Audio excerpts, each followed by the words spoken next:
to swap out my battery. Should have had it on me. And then start heading to turn in the other one. Maybe you have 3 or 4. That's all that. It's just a cost. What were we just talking about? Dead mice. Oh, yeah. So, we don't know the brand. Is it here? No, it's in the lodge. Okay. Waiting to kill Well, another mouse. can you check the brand the next time?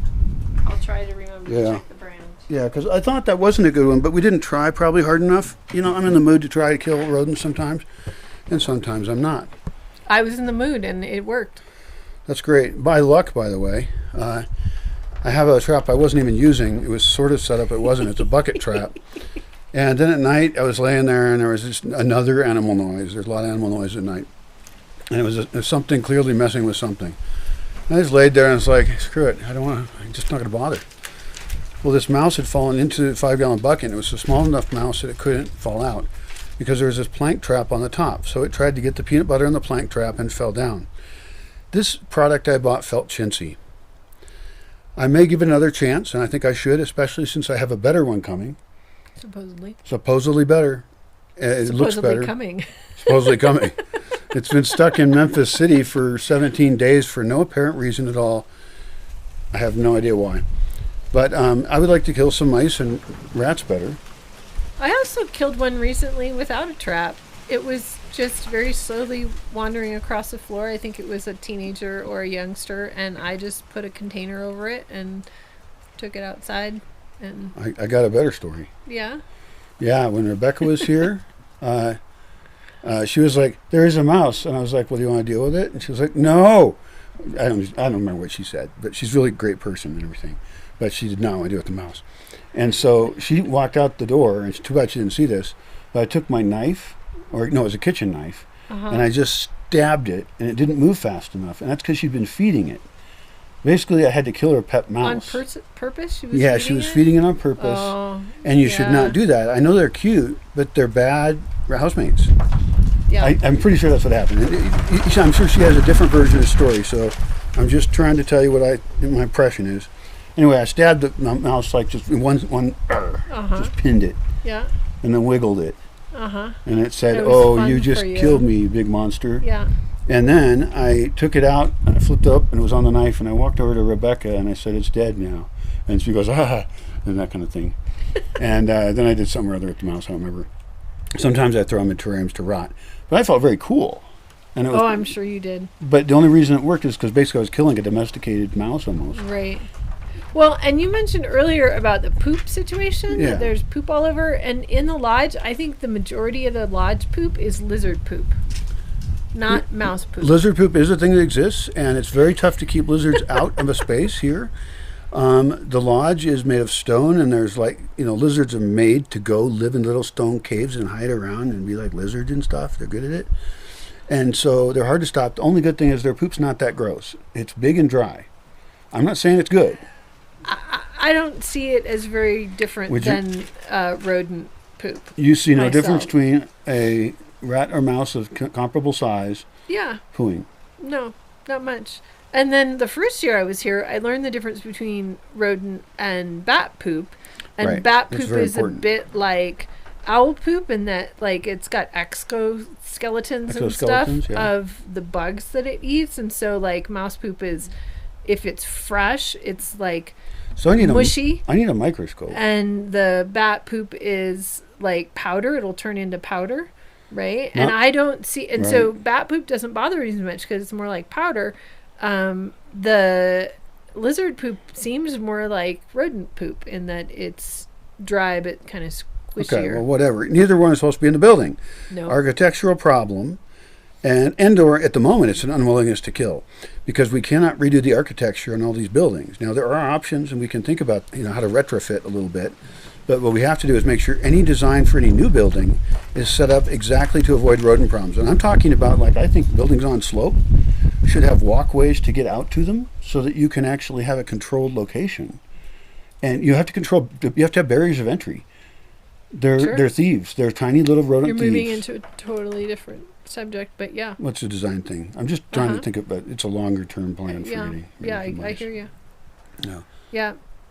Well, I'll do a review hopefully on the mousetrap when I get it. So. Oh, the new mousetrap that's coming.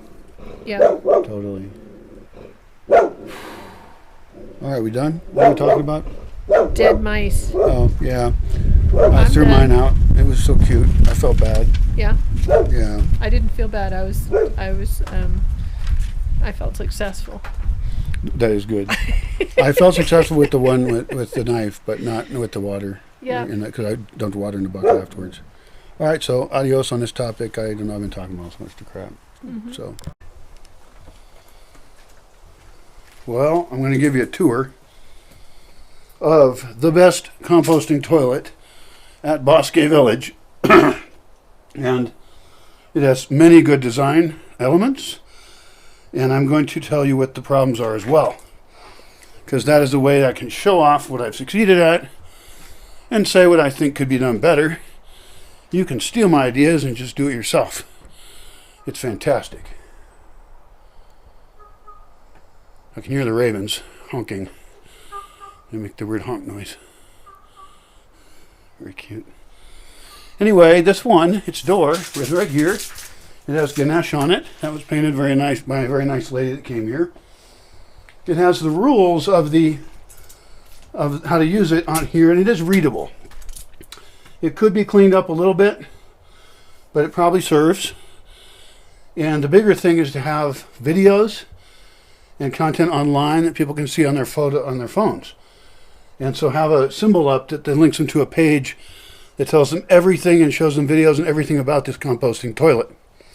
That would be an improvement, because you could connect the person from the physical space into the virtual space and get the information to expand their understanding of this space and how it fits in with others. So it has a door. This could be improved. You can imagine any kind of door that you would put on a bathroom, like a household style bathroom. Though this has two sides, it's made for one person. It is wide enough, which is nice.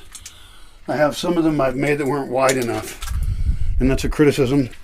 It is under it. I think we just used Tarimas to hold the cement up. You could use panel W, but I don't think it's that wide. So I'm not sure what we did. Maybe we cut some stuff in half. I don't know. I have to look at photos. I have photos for that instead of memory. So this one, you don't have to go in the rain or sun to get into. It has that porch out there. And, so it's very unusual when you'd have to use it when it wasn't pleasant out anyway, since it's pleasant out here almost all the time. This is the seat. This is the curtain rod that appears to have been fallen down because no one's using this toilet. But here's the seat. I don't know why this block is here. And this needs a handle. And this is a hole you sit your ass on and dump your pee and poo out. And we could sculpt those better. We could get ones that were industrially made to open and close that would feel really more normal. And I would like to do that. I think that's worth the investment. We could buy stainless steel, airport quality seats you sit your butt on. It's sculpted for your butt to like it, as opposed to a hole in the thing, which makes it look less sophisticated and pleasant. Perhaps a seat that seals. That would be ideal. I don't know if they sell those. Anyway, all you do to use this is you just shit in there, and then you use paper. This is regular toilet paper. Wipe your butt and stick the toilet paper in. Do not dump anything else in. There's a small subcategory of things you could dump in, but just don't do it. This will then, after we're done using it, we will let it sit for 6 months, and we will use the one over there that currently has bags of sawdust covering it. Because after you use this, you get sawdust out of this bucket and you dump it in there. I guess I should make a demonstration video of that. I don't think I want to be in it. So anyway, this is thermophilic bacteria is composting this. It was already doing it a long time because it's such a big chamber. The bigger the chamber, the faster new material will be composted, and the overall resting period can be shorter. That is my belief. When we close down a toilet, we could do a little bit of mixing, and that would even speed that up further. And the only way to know how fast we can make that happen is to record it happening and measure it and do soil samples and of microscopes and stuff, and we don't got that kind of tech. That's something we could dream for. So the other odd thing about this particular toilet, and this is a poor implementation of it. It was our first one. The first one of anything usually sucks. And that's that seat right here. That one right there. That board lifts up. You stick your butt on it. It's another uncomfortable one. And you urinate into it. And so you wouldn't sit there if you thought you might have to poo, maybe. And you want to be really sure you're just going to urinate.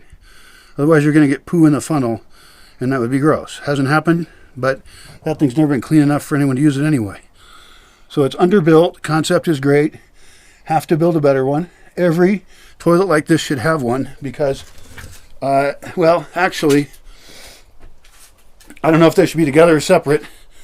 If it's a big master bedroom for one to use, it might be comfortable to have both available in case you had to switch. I don't know, but that's not how you design it for a high population area where you want to maximize space and density. But you're going to have, this is a pea garden thing. This urine goes down the funnel, out that way to some stuff that it looks like bamboo that can use all the pee at once. Will never die. And we'll love it. It'll grow faster.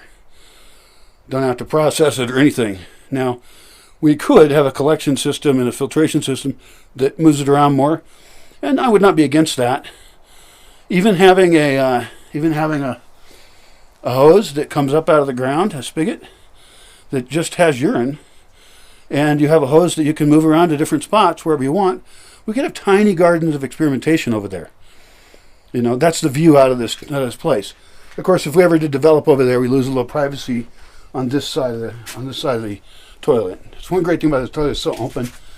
Right here, there's the stuff that's on the roof of the sauna. It's a mix of succulents and plants and succulents over there, and then this weird shit. It loves it here. Loves it. We can actually harvest out of here a third of this a year with no problem, and try placing it in other types of microclimates to see if it will pleasantly grow here. It's obviously not invasive. We can barely get it to grow other spots.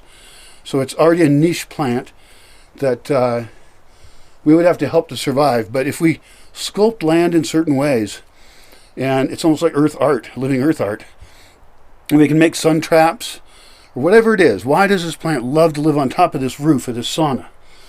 You know, it doesn't have that much soil. It's just an odd spot. In this case, it also serves as great privacy. Nobody over there can see you at all. The people in the sauna can't see you.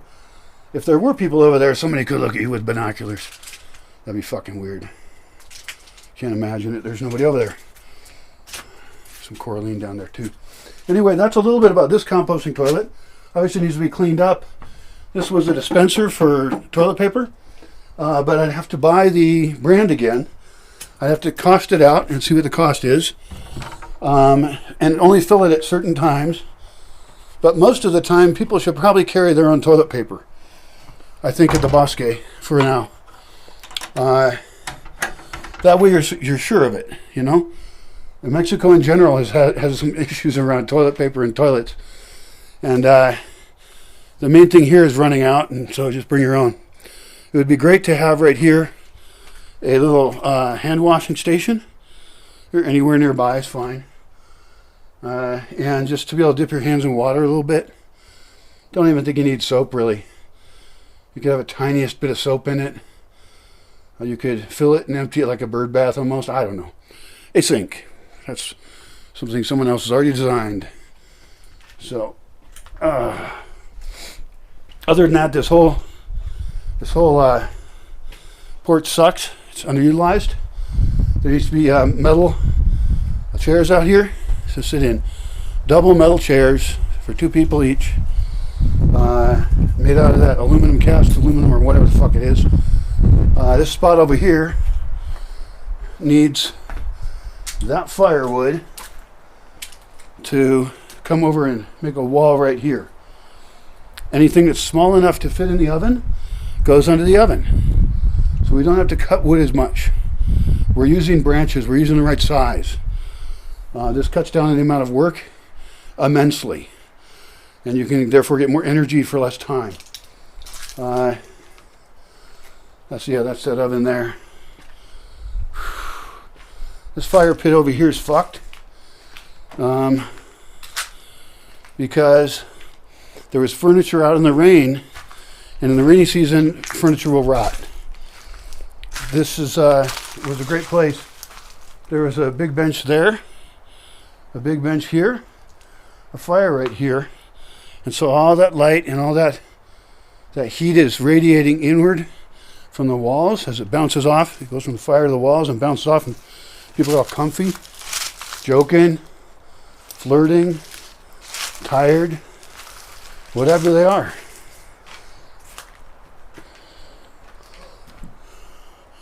Hola, Cholino. ¿Cómo estás? Muy bien, ahorita por lo pronto. Excelente. ¿Qué haces? Estoy hablando de este espacio y cambios de diseño para quitar eso sí es obvio y tomar fotos primero para ver si podemos aprender cómo y usarlas mejor. No sé. También este lugar de la fogata está muy cómodo. Pero yo pienso que necesitamos poner sillas de cemento si podemos hacerlo suficiente cómodo. Obvio, no quiero nada que no es cómodo. Sí. Pero es un lugar... otra opción es un horno de pan con leña, no solar. Pero vamos a conocer si yo voy a construir otro de solar. Algunas veces no va a servir bien. Entonces mejor de leña también. ¿De leña? Ya, leña es completamente seguro. Sí. Ya.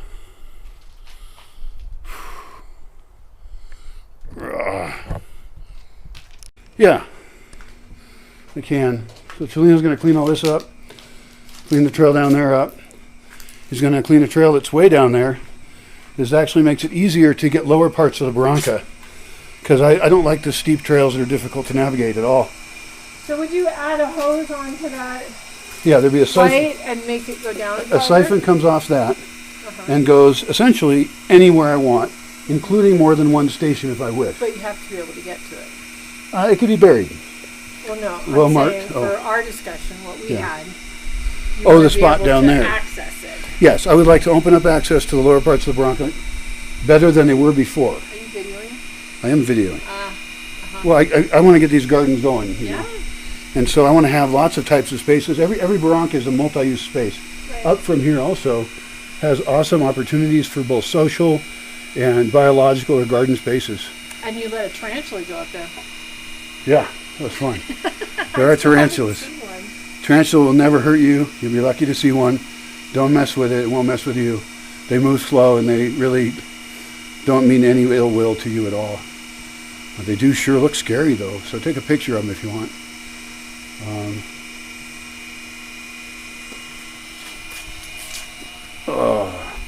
So right now we're pumping water in the casita. We only pump water here when we know there's full sun on the solar panels. That's because if there's no full sun on the solar panels, we risk the whole system shutting down and having damage that can take a while to fix, or in some cases could not be fixed. But it's not going to be an easy fix in most cases.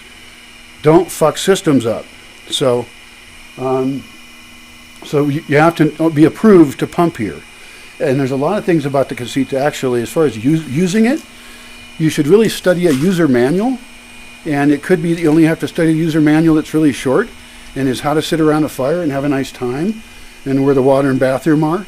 Or it could be one that says this is the philosophical purpose of this building. This is its function within a community. These are the times of year we use it different ways. And we plant it and make it an amazing place. And so that's this kind of a more exciting creative goal, is to create it as a living social organism, an energy organism that interfaces with humans in ways that gives them the cultural satisfaction that they desire. Is that a hummingbird nest? Well, it might be a hummingbird's nest. It looks like a hummingbird It's so tiny. Tiny. That might be a hummingbird's nest. The poo is very small, which would also indicate hummingbird. Although the swallows, no, it's too small for swallows. Too small for swallow, and they go against the wall more. Yeah, I know what swallow ones look like, and they don't look like that. Well, that's exciting. I don't want to even look in there. I don't want to mess with them because I'm afraid I'll screw them up. It's tempting to stick a camera up there, unless you were an official person doing it in an official way. Approved person, a part of the Bosque, where you use a special stool so you don't fall down, not this thing, or any other thing around here. And then you take one camera and you put it up there the right way, and it's the right camera, and then you can see it and you record it. Are you tall enough that you can just reach up and do a camera? Nah, I think it's too tall. But the point is, don't fuck with wildlife. I was thinking about that recently for another reason. I just saw some things online, and I've known it to be true, is a lot of the viruses that we get come from animals. And there's actually thousands and thousands, tens of thousands more that we could get. What? I usually plug that in there so it doesn't block this. It's fine. Well, I don't. It's no big deal. I showed you it right here. It's okay. Luckily I saw Yeah. it. So if there's like more people here, we wouldn't do that. Well, I'd be incognito. Nobody would know I was doing it because I'm not approved. It is odd that my design concepts have shifted because I now enter the property from the other side. And what I'm doing, what I need to remember to do is remember my plans that I had down here for when this road was done, for how we would handle traffic flow and land use, and make sure I preserve those lands with a good design, even if it doesn't happen yet.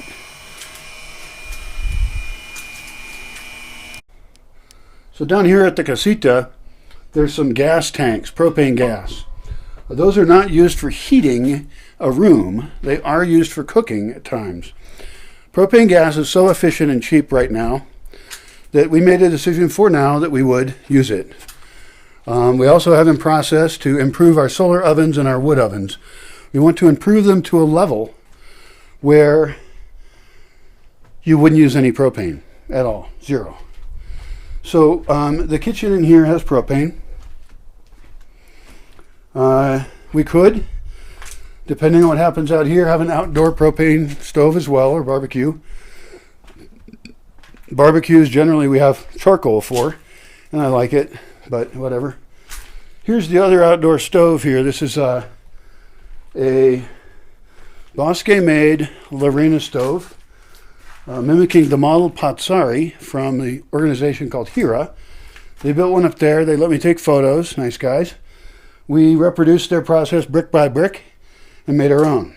I have mixed thoughts on the goodness or badness of these. I really do. If there's enough people, it's worth firing it up. We should also have a rocket stove down here where you can just toss some twigs in and heat up some coffee or tea, some water. We actually have hot water coming out of a spigot up here. So that we need to confirm that there's a hot water delivery system right into a container. That might help because it's free hot water. It will reduce the energy it takes to boil other water because it's almost at the temperature of boiling, or it is boiling. It's extremely hot water. So why not use it in an obvious place? This garden is pretty good. It took a while to get going. The rocks had to be placed in kind of a cascading manner. And I had several people who I directed to do that, and I got what I didn't want. I pushed through, and I finally got what I wanted. It's okay. I can also imagine bigger and better. But I do that all the time anyway. There's this trail that goes off of the terrace here, the one with the stove. It goes off from the casita, and it needs a name because it's a great destination to a place. That gets people up there into new places. And there's also other plans for what can be built there, but we need to civilize the space. There's old trails along this slope here across from the casita. Those all need to be recovered. Those all need to be recovered by hand, unless I had one of those little bobcat diggers or something. I could run a bulldozer in some spots, and I might do it. I mean, they grow up around them anyway. It actually enhances the biodiversity of the land. It enhances the rain soaking in because I use them kind of like swales. So anyway, we need to cover this area. This whole area just up from the casita, it does not have a name. It is goes all the way up to the road. It has one dugout flat spot, a slightly flat spot. It does have a grove here close to the casita. I would consider that part of it. or I could decide that that grove is part of the casita, because it's probably going to get treated very differently. And I see a lot of close-in shade there. Of course, this place has so much rich options, and those rich options really come from having slope. The rich options of design on this particular area of the property. If you use slope properly, it can enhance many of the things you want to do. That could be rain capture. That could be visual, I suppose. It could be digging in, make root cellars and things. Here we have moderate slope in front of the casita, and there's a trail going this way on it. The rabbit area is over there, though we probably won't use that for rabbits anymore. I don't like that the fence is not as high as I would prefer, so I need to build a new rabbit place. Down from here, I'm recommending social area again, and this is really a blank slate down here. It's, there's the way to the sauna is right there. This is a fire pit right here, and that's your main fire pit. It's a perfect fire pit. Leave as is. Leave these pines here unless they're going to fall on something, and then start clearing all that invasive grass out down there. Put in a couple camping spots. Decide, I guess this is a tough decision, there's no way to get a car from here to there. Put in a way down at the bottom to get a car. I don't know, it's very close to the property line. It'd be tough, but if we can get a car to down on the lower end of this part, that would allow us to develop that part better. And if the road was good enough, someone could car camp down there. We could put in a little building down there or something. It's unclear. That should be thought about a lot before it's ever done.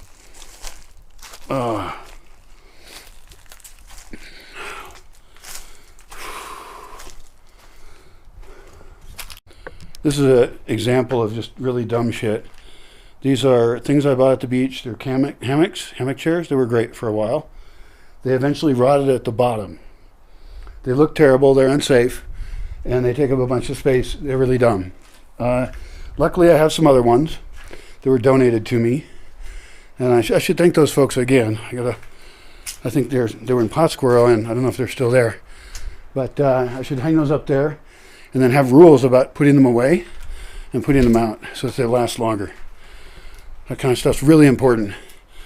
I lose a lot of stuff to people who are in a shared space and do things, and some of them are trying to be helpful, but they actually damage themselves or other things, or make work for someone else. So you have to be in tune with what actually needs to happen. In this case, independent thought with independent action from an ignorant person in a space is a poor combination for you and other people. And so you should be extra communicative about your plans, any needs you have. Try to have a very short list of needs and try to meet them yourself. But it's best if we can figure out some novel ways of working together and skip the obvious.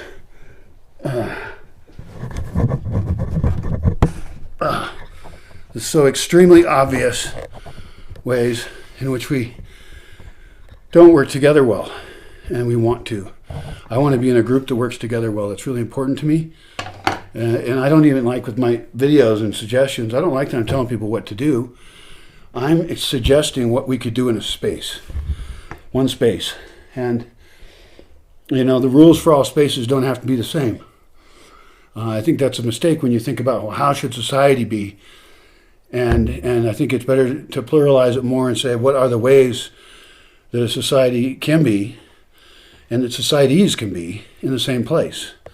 So we don't share the same values in many cases for many things, although we do have to have a shared doctrine on the one thing that really is problematic always over time, and that is government.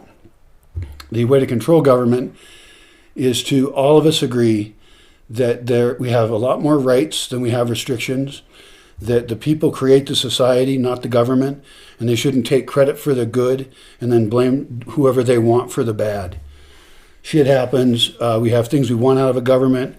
We should be very active in saying how the budget should be handled, what money even is. Things are so off track now that everybody's just confused, and the issues are complex enough that, I've been aware of a lot of them for a long time, and there's still confusing twists on things that occur.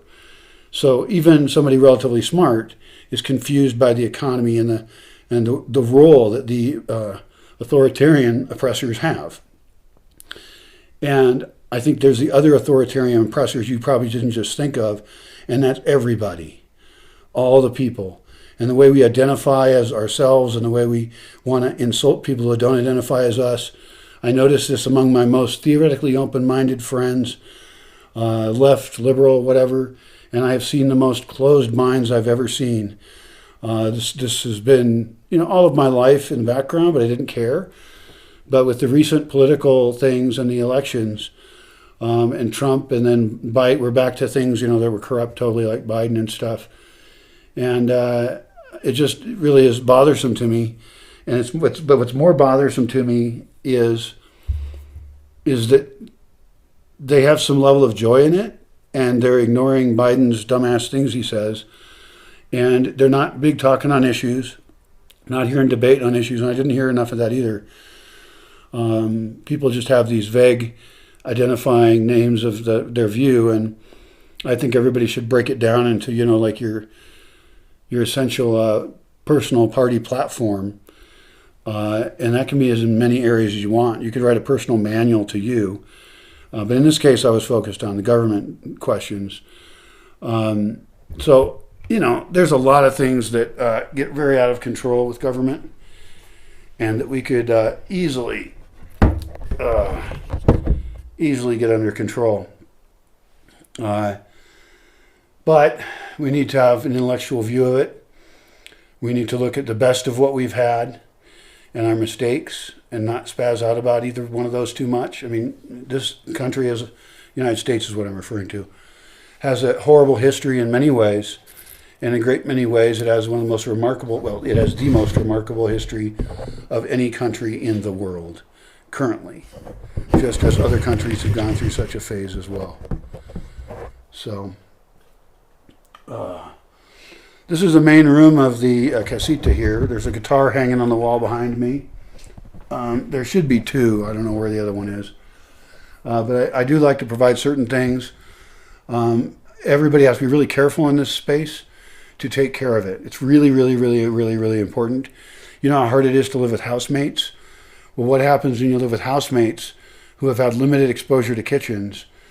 And then there's all these odd ways we do things here, and it's not that fancy a kitchen. And so what we do here is, if we have a certain number of people, then at some point during certain times, you have to be certified to use the kitchen. And so there's kitchen masters. And we can set up more kitchen things around here. In fact, there's great spots for solar around here. We could have solar power cooking out hot food for people all day long, and they can fill it in their thermoses, and they can do all kinds of stuff. And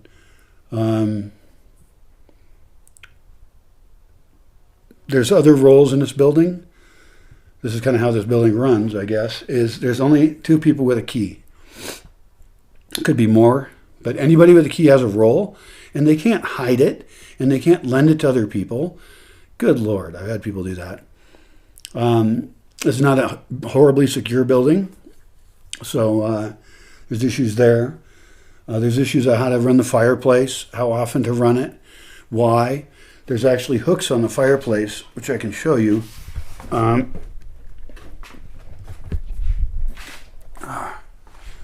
Yeah, there's hooks here. I had those made to hang pots from.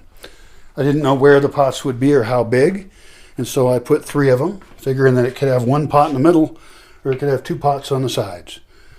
The thing has a back on it, a backing, and it's like a big triangle. I'd want to check it and make sure it's not going to tip over, but I think I designed it pretty well.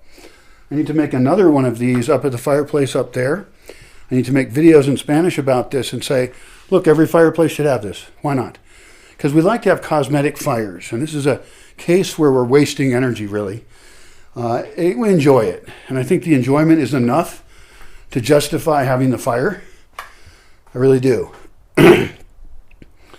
But if we're at the same time cooking beans, which I have a whole other thought about, maybe we should never cook beans because they take too long, but cooking whatever it is we cook on anything else, why not cook it right there? Become an expert at that, And we almost for free, I mean, there's labor involved with wood and it's a resource, but we got a great, nice social experience. We heated the building at a time when maybe it needed heating, which, this building gets hot in the day and then it cools down at night depending on the time of year. And then just the convivial feeling of the group, and then the food. So it's all perfect. Yeah. Other things about here. I'll tell you more about the composting toilet. We covered the part on top, right? Now, this one just has a simple hook and eye thing here for a door handle. This should be more like a real door.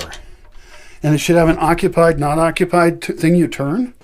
I really want that. If a fucking outhouse can have it, then I see no reason I can't cut a hole and build that into my door.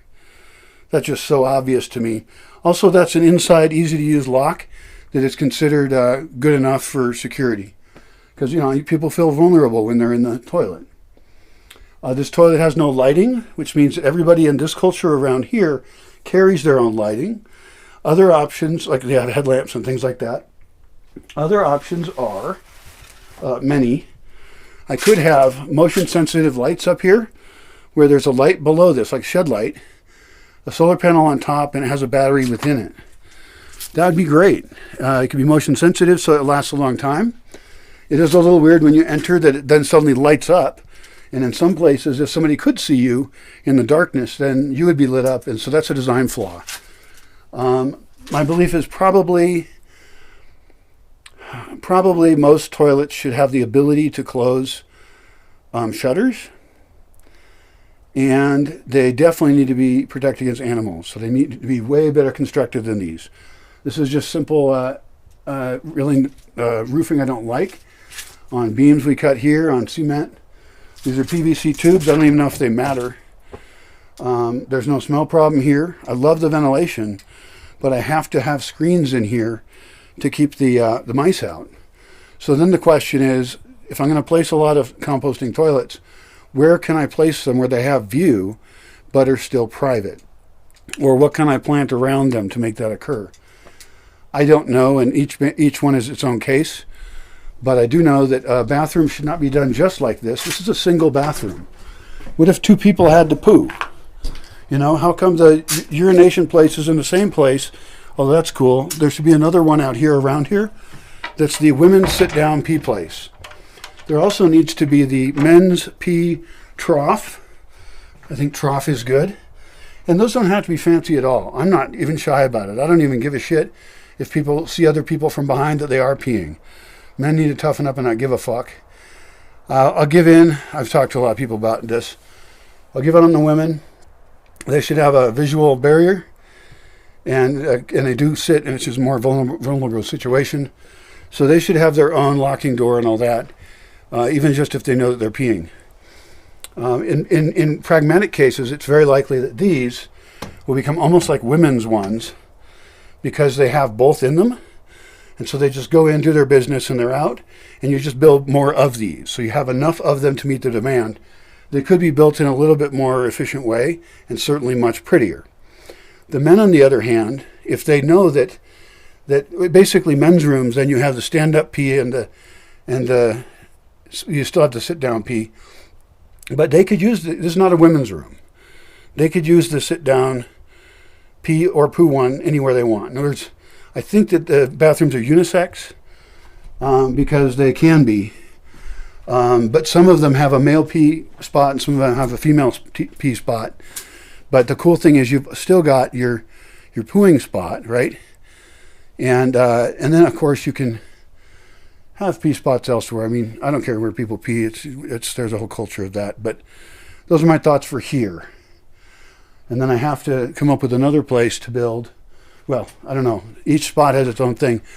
As I have these videos, I think that I can try and cut them up maybe, or someone else can cut them up, so that I can introduce and talk about how to see land.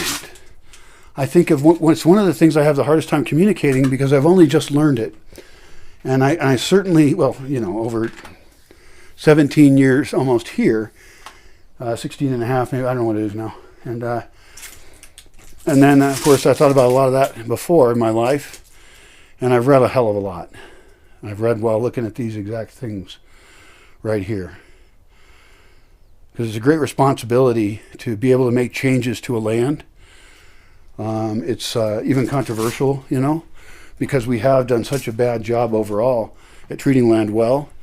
And that's everybody. I blame everybody. It was tribes, it was wars, it was empires, it was businesses, it was making bad policies that make big forest fires happen, or limiting uses on land when it could be more productive and healthy at the same time, which I realize is not most uses of land. And that's why land use should be controversial, because almost all of our land use destroys the land. We just destroy everything around us because of its economics a little bit. It's just general greed. It's tough. I've tried to do my best here. I definitely have lost money and continue to on all of this. And I put every second of everything I have into it. I love this land. I was talking with a guy the other day that I need a will. And the only reason was because this land has to go into something other than monoculture, which is what will happen right now if I died. So I need to find people who I can trust, organization I can trust, make my own organization, and then get this land to be owned by that organization.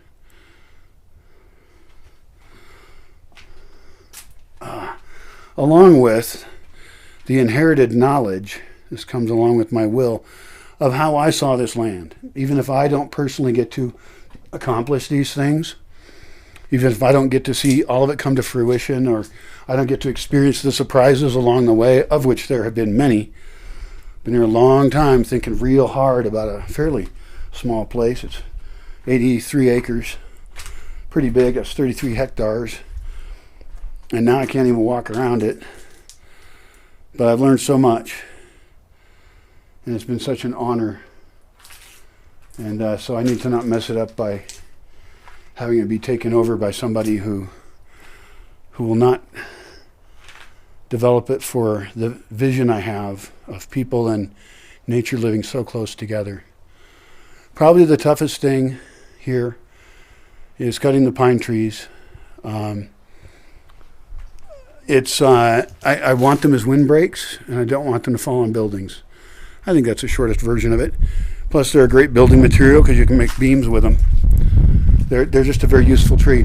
The nice thing is they grow real fast, and they grow anywhere. So, real fast meaning, 25-year-old tree is pretty great for using for something. Some people have talked to me about growing faster, growing things. It's very common. Well, pines already grow pretty damn fast, and they're here. So conversation almost over at that point. But then they continue, and I know about various ones that they mention. The empress tree, the moringa tree. And it's kind of like a fad, basically, that they heard about this tree. And I'm sorry they heard about it, because they hear things like, oh, it grows fast, and that's a benefit, and it's not. It is generally not. First of all, anything that grows fast has a greater chance of being invasive in one form or another. It could be agriculturally invasive because it's very economically useful, and you're truly screwed because they're going to cut down all the forest and plant that. So I'm not going to encourage a plant that would be good in that role agriculturally. So people mention moringa, empress tree, lots of stuff. It's very dry here for a lot of the year, and so I don't have the same options as other places. So a lot of the suggestions don't make any sense from a climate sense. They don't understand where I am. And I only grow things that want to grow for me. I don't pick the thing to grow and then get all the resources together and set up work systems to support that goal. No, I think what's the least work plants I can grow that have any value at all, particularly for food or materials or whatever. It doesn't really matter. It's pretty, whatever. And so that's a different order of things, and is what makes sense. Adjust yourself into the system in careful ways. I mean, I've had bad luck lately, like my poor cacti are dying. It took them so long to die. Now, I think on those, the one over there that's dead, almost dead, probably alive inside and just thinking, God damn it, how did I end up here? Anyway, I've collected lots of seeds off of that one and the one next to it. And we do have babies of those in a terrarium. My general thought on these kind of plants is that I have to, one of the, well, let me tell you about what I want in a desert. You know, they had an experiment, Biosphere 2, and they made lots of biomes within it. I like that idea, and I think that they were plagued by some scientific problems, and that is very ambitious. I love the goals of it, and the people learned a lot, and it was really trippy. I saw the documentary. I saw more than one documentary. I saw documentaries critical of people, and I've read about the kind of cool vision of it, really. It's a neat idea. That's not my idea. My idea is I try and terraform Earth. And certain systems are thought to be taken care of, if I can, especially if I can alter them slightly. It already has things that grow here naturally, but they're really boring, and you would not want to survive off the foods that grow here natively. Trust me. I mean, I've had pine needle tea, and I like it. I would drink that every day if somebody made it. I could make it, I guess. But and then there's mushrooms during part of the year only, and they vary very widely from year to year. I've watched them every year, and there's other stuff. I don't hunt because there's not enough stuff here to hunt. If I was cool, I would kill pocket gophers because they eat my crops, and I would kill squirrels and eat those. But it just doesn't seem worth the effort to me. I'd rather tell some squirrel hunters that they can hunt here or get a trap or something. I love the squirrels, but they eat all the crops.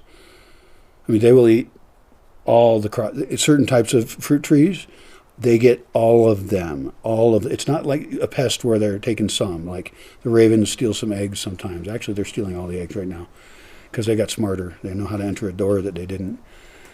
But, so I'm losing things to the natural environment. I don't mind if, ravens steal some eggs, and I don't mind if squirrels eat some things. But I don't want to have a squirrel farm or a tusa farm. Tusas are pocket gophers, where all of it just goes away to feed these animals I don't even particularly enjoy. I am going to build owl boxes. This is a natural solution for tusas and I don't know about squirrels, but we have great horned owls here. That's a resource.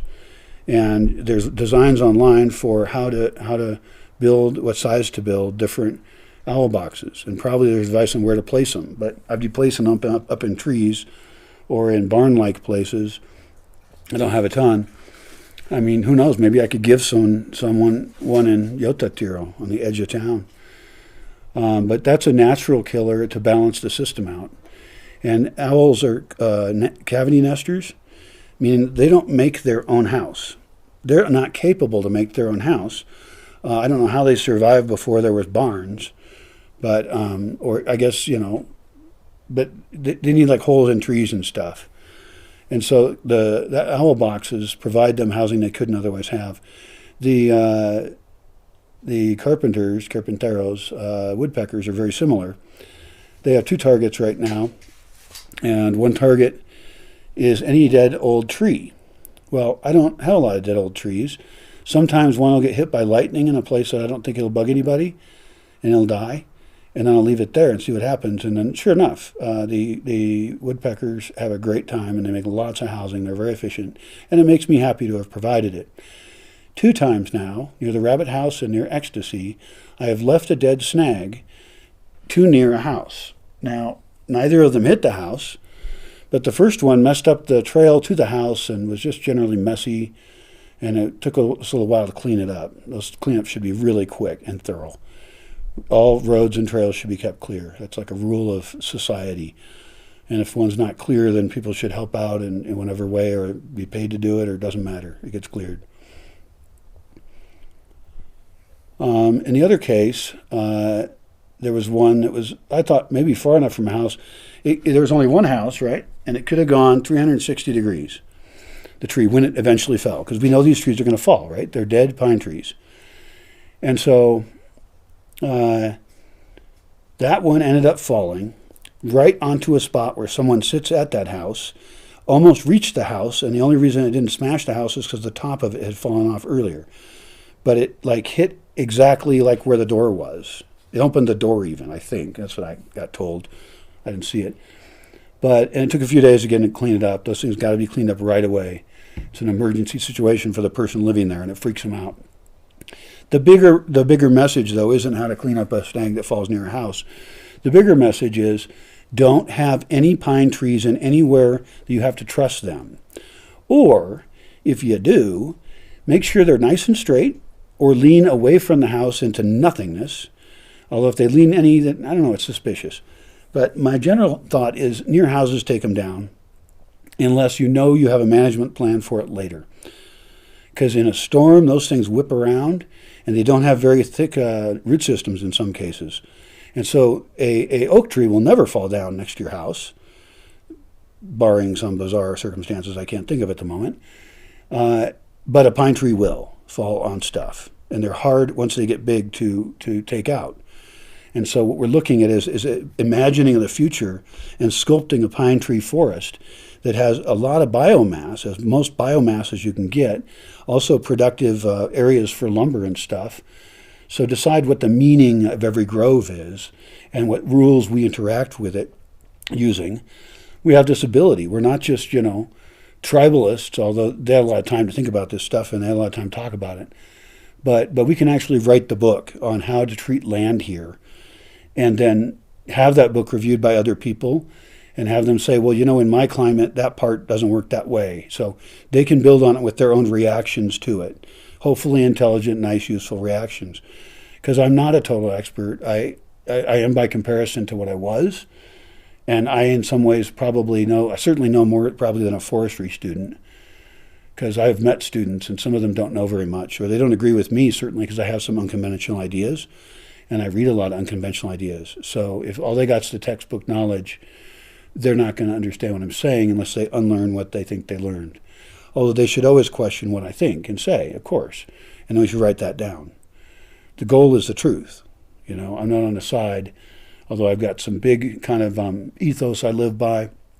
I've got rules for how I deal with things, And I don't always follow them. It's really hard. Like I should pick up all the seeds everywhere every year and then get those seeds to anywhere that they can be, either here or somewhere else where they're of high use. Depends on the seeds of what, of course. And it's such a complex place. And that's why, it's even bad that I don't have names for all of these locations. I do have a GPS. I could probably GPS in the car and drive around. Some places are hard to drive. Well, some places you can't drive. And I do have old GPS information. So I could still, take and make a graphic and then have a zoom in thing, show the zoom into it. That would work with a rectangle and some lines down to the other spot. And say, okay, well, this is this place, and at least name them letters for now. And then later on, and write about them, right? Like, how does that connect to everything else? What is your evaluation of this piece of land? And then you can make decisions about what to do with it. Some of these plat maps, in a sense, are arbitrary. I know the land the best, and Chelino's probably second, and he knows it in a different way than I do. So it's possible I would also I would record my thoughts. Then I would walk around with him and tell him my thoughts, and he would tell me his thoughts, because he has different thoughts than I do. But he loves this land, and he knows that I love it, and so he's interested in helping to sculpt it for ideal use.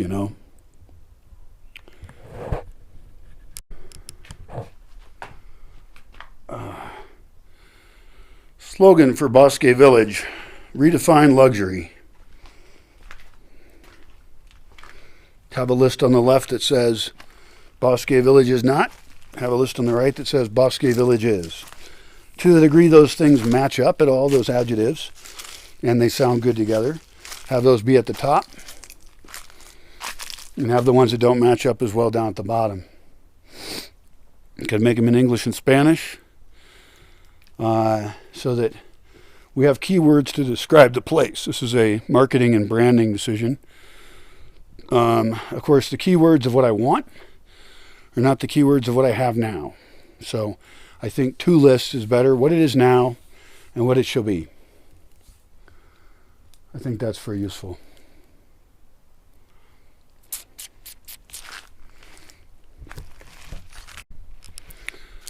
The rabbit house is over there. This is the casita. It's a very important place in the Bosque. It's quite far from the view. It's closer to the lodge.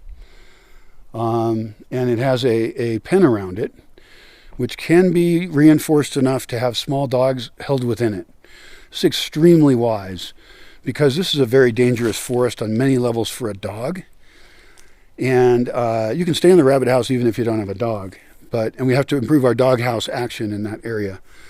Make sure our watering system is good. We used to raise rabbits in it, so it's good for that sort of thing. But we have to make sure it's strong enough.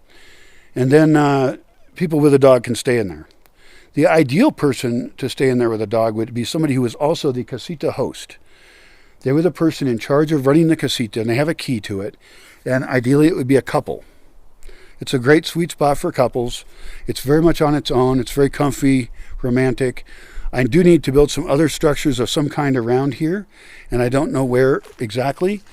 I want to build a bigger building upslope from the casita. Don't know where that area is called. But the rabbit house could be fixed up for now for some use. But we can also keep digging in to the north of it and make more huts like that. I would like them to be better planned. That was originally done as a chicken house, and so it's not very well planned for people at all. We've got lots of land going north from it that we could clear out and see if there's spots for car camping, RV camping. It's kind of an area that doesn't have much of an identity, and it's grown over quite a bit, which is actually excellent. It's excellent for habitat. It used to be all open, you could see anything. But I think that's a target area for opening up to somewhere near the casita. So my vision for the casita is something, it's not actually a future vision. It's remembering of a lot of things that have gone here before and how we can even tweak those and make them better. I think that there's spots where walking around at night could be improved. And this might be a case where motion-sensitive garden lights would be worth it. I don't like those that much because people steal them. They go bad eventually. They have a lot of plastic. I would almost prefer if we run electric out here and then figure out a way to run in these pine trees right here. For example, Christmas lights that are certified for outdoor use. It has to have no fire hazard, but distribute an area with LED light around a fire pit, and hopefully adjustable LED light so that you can change the color for some of them. You can turn the colored ones on or off. You can turn the warm white ones, like candlelight ones, on or off with a thermostat, so you can dim them. All of them, you should be able to dim all of them. And so a series of smart lights, basically, that are outdoor compliant. And then you balance that light with the fire so you get the right amount of glow on people, and you can do video down here. This is a great video fire pit. And around it we could have a few more benches nearby because we may have other photographers coming in and you need a place to put your bag. We may want a tree where you can hang your day pack, maybe right on these trees, on the trees, right around them. They have their day pack hung within visual distance. I see no problem with that. It doesn't look great, but it's very pragmatic. I think that just like, you have a place you tie your horse up at a saloon or something, that you should have a place to hang your bag where you can see it. I had 2 bags here get stolen once, and it just infuriated me, it saddened me. It set me back. I have to have faith in people, and if they do stuff to hurt each other in the space I'm providing, that hurts my reputation, that hurts my view of humanity, it hurts your own view of yourself. Your people in your life who find out about it, I guess you had accomplices in that case, they lose value for you, they lose trust, and you don't even know what you're missing out when you do these petty crimes. Although, in the case of the backpacks, one of them had a journal in it, a guy's journal from his world travels, and it was so sad because he lost that journal. Those robbers took his journal, and they also took 2 iPads, or not iPads, iPods, whatever, music, something. But to steal someone's journal is to steal part of their life. And it's like having your house burned down. It's not fatal, but it's a bummer shock. And I'm saddened that this thief shamed my place, shamed themselves, shamed their community. They came with a group of students from a university here in Mexico. So they were young people. And I showed them a great time. And the revelation of this theft was a great sadness for everyone in the group. And continues to be sadness for me today. And it's changed how I deal with groups and how I can trust people. You know, I don't have a lot of groups through. I haven't. But I can't have groups of people that don't have enough of an interest individually in the place. And so that's most groups I don't want here, or I want them here on a very strict contract of what we're doing here and why. What the hell's going on? I'm supposed to be charging my battery right now and I'm not. It's a very bad thing to do. There is a charging station here in the casita. As soon as I arrived, I should have plugged it in. There is zero water for the cat. This is why I gotta not live here alone. There's a lot to do, and it has to be done right. And I should put 5 more things of water in here or something. Because a cat running out of water, this is somebody just told me she's up at the studio. They didn't know why, but she's here because there's no water in the casita right here. So this has to be on somebody's list of crap to do. I don't come down here often enough. I should. I take a shower about every 3 weeks right now. That is not enough. But I do not like showers. I don't like taking them. I like showers. I need to build a shower place that's more comfortable. This one I have to drive to. And I am kind of, injured basically. It's far away. It's 400 yards away, which is far. And look, now I can't. How am I supposed to carry this water, the camera, and I'm kind of injured? Fuck. Is there even a pitcher? Great. There's a pitcher.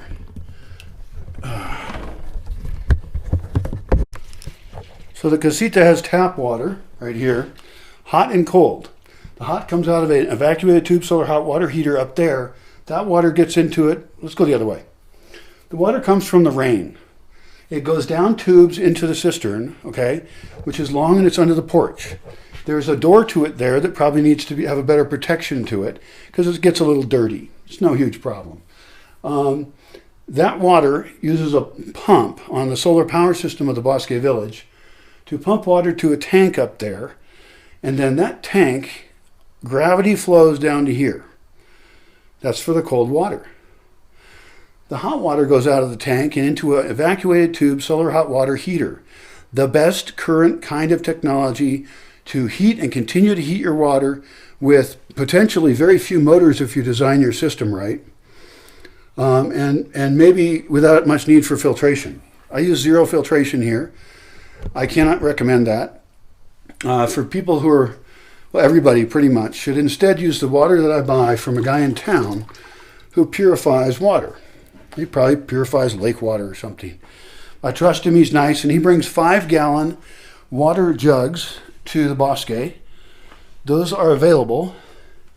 I have generally provided those for free, but as I figure out how to survive here, I have to figure out which things I charge for and which things I don't. And consumable items are a good type of thing to charge for, because people consume too much of them in irresponsible ways if they don't pay anything for them. So what I'll do is I will charge for them, and I will charge what I pay for them, plus a little bit extra. That surcharge is for storing it, carrying, setting it up for you, and whatever else. And we'll also charge you the cost of the bottle, because the cost of the bottle is kind of expensive, and so you should take care of the bottle. And if you want to steal it, okay, you can buy it from us at that price. That's fine. But I don't know why you'd do that. Most people have the system set up already in their house, at least in Mexico. But we don't give them out, because if we give them out, then people don't take care of the bottles well enough. So that's, just a pragmatic solution. So if you are this person or these two people who are staying in the rabbit house and are the custodians of the casita, or if you're staying somewhere else and are custodians of the casita, you could be parked nearby in an RV, whatever. You have keys to it, but you have strict rules you agree to, a blood oath with no blood, because that's gross. But you need to know every system. You need to help people enjoy it. You're the casita host. Maybe we should stick a name tag on you that says casita host, or have you have a special t-shirt. Maybe each role you learn at the Bosque, you get a special t-shirt. That'd be awesome. It's a spot that you have to learn to understand, and you have to control the people's use of it so that it's used optimally. It is not designed to be shared very well, although we could make changes that would alter that. There's a big library of all these books.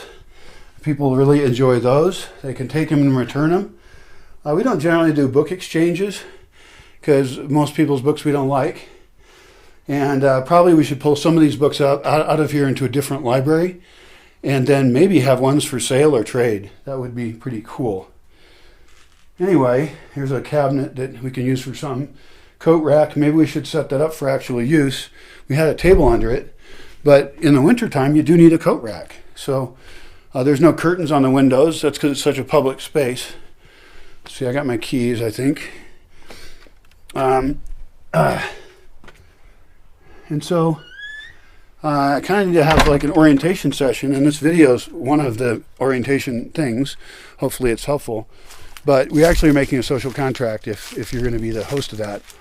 And I hope you have a great adventure and meet awesome people, and that you have a role with them that you can serve them and be part of their amazing experience. There's been a lot of fun that happened around this building. A lot of campfires, and there was singing, and people in sauna, and fires over there. It's a great space for the right people to take care of. So it will be funny that there's a dinging sound in the background, though. All right, so anyway, I'm recording. Fasten a manzanillo here. Cactus, also not in a spot it wants to be in. Some old wood over here.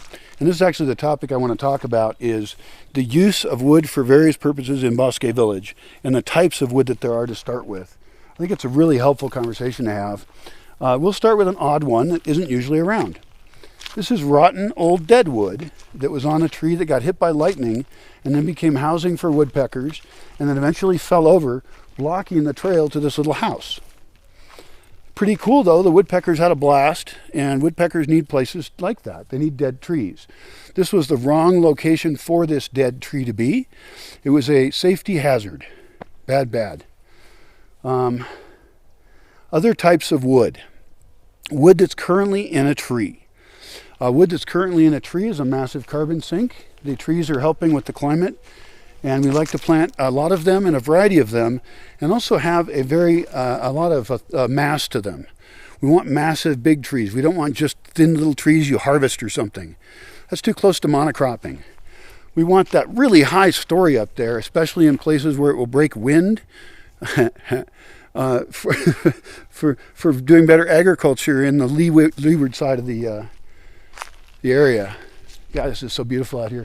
I used to have a good spot to watch the sunset over there. We kind of never maintained the trail to it, and we have other spots we're at, but that should be recuperated. It's called Cute Hill, and the project is to recuperate the location to watch the sunset.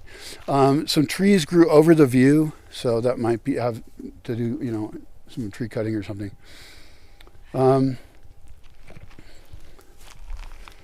Anyway, types of wood. So wood in trees has use. We care where it is, and we let trees live places, or we plant trees places for really a sophisticated set of reasons.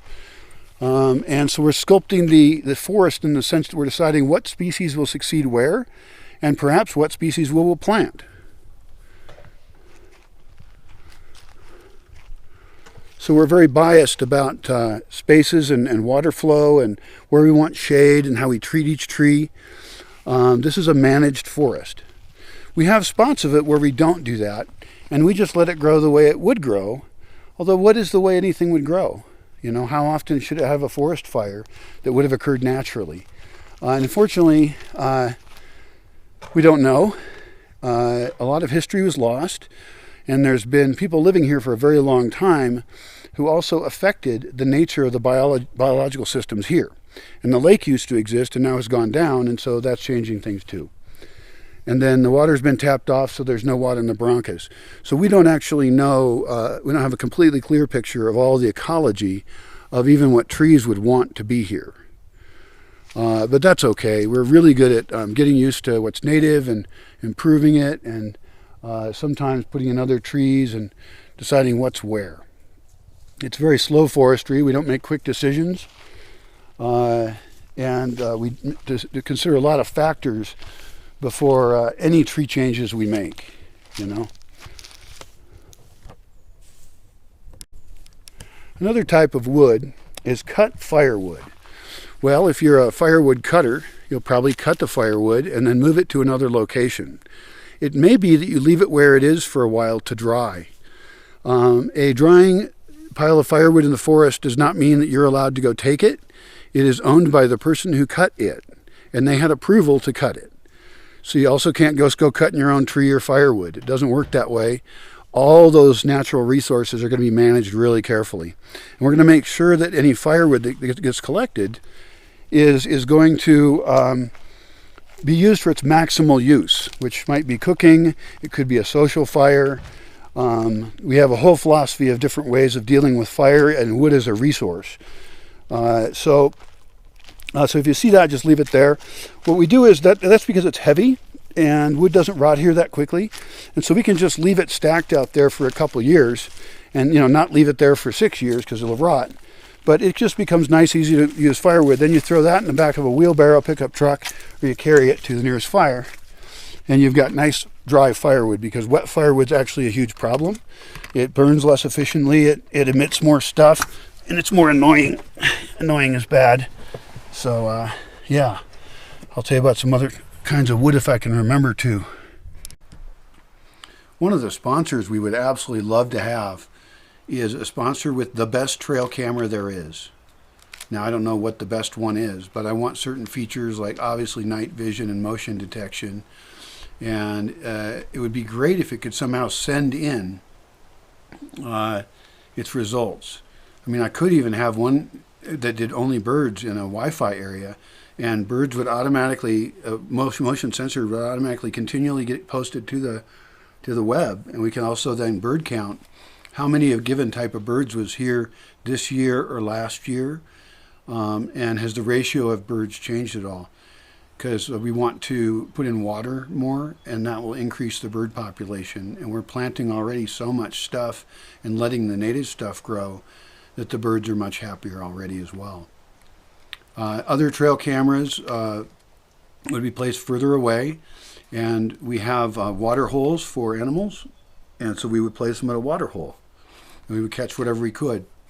Put them far enough away that they're out of the dog's sphere of influence, although they'll go all over. The dogs do go far, far, far.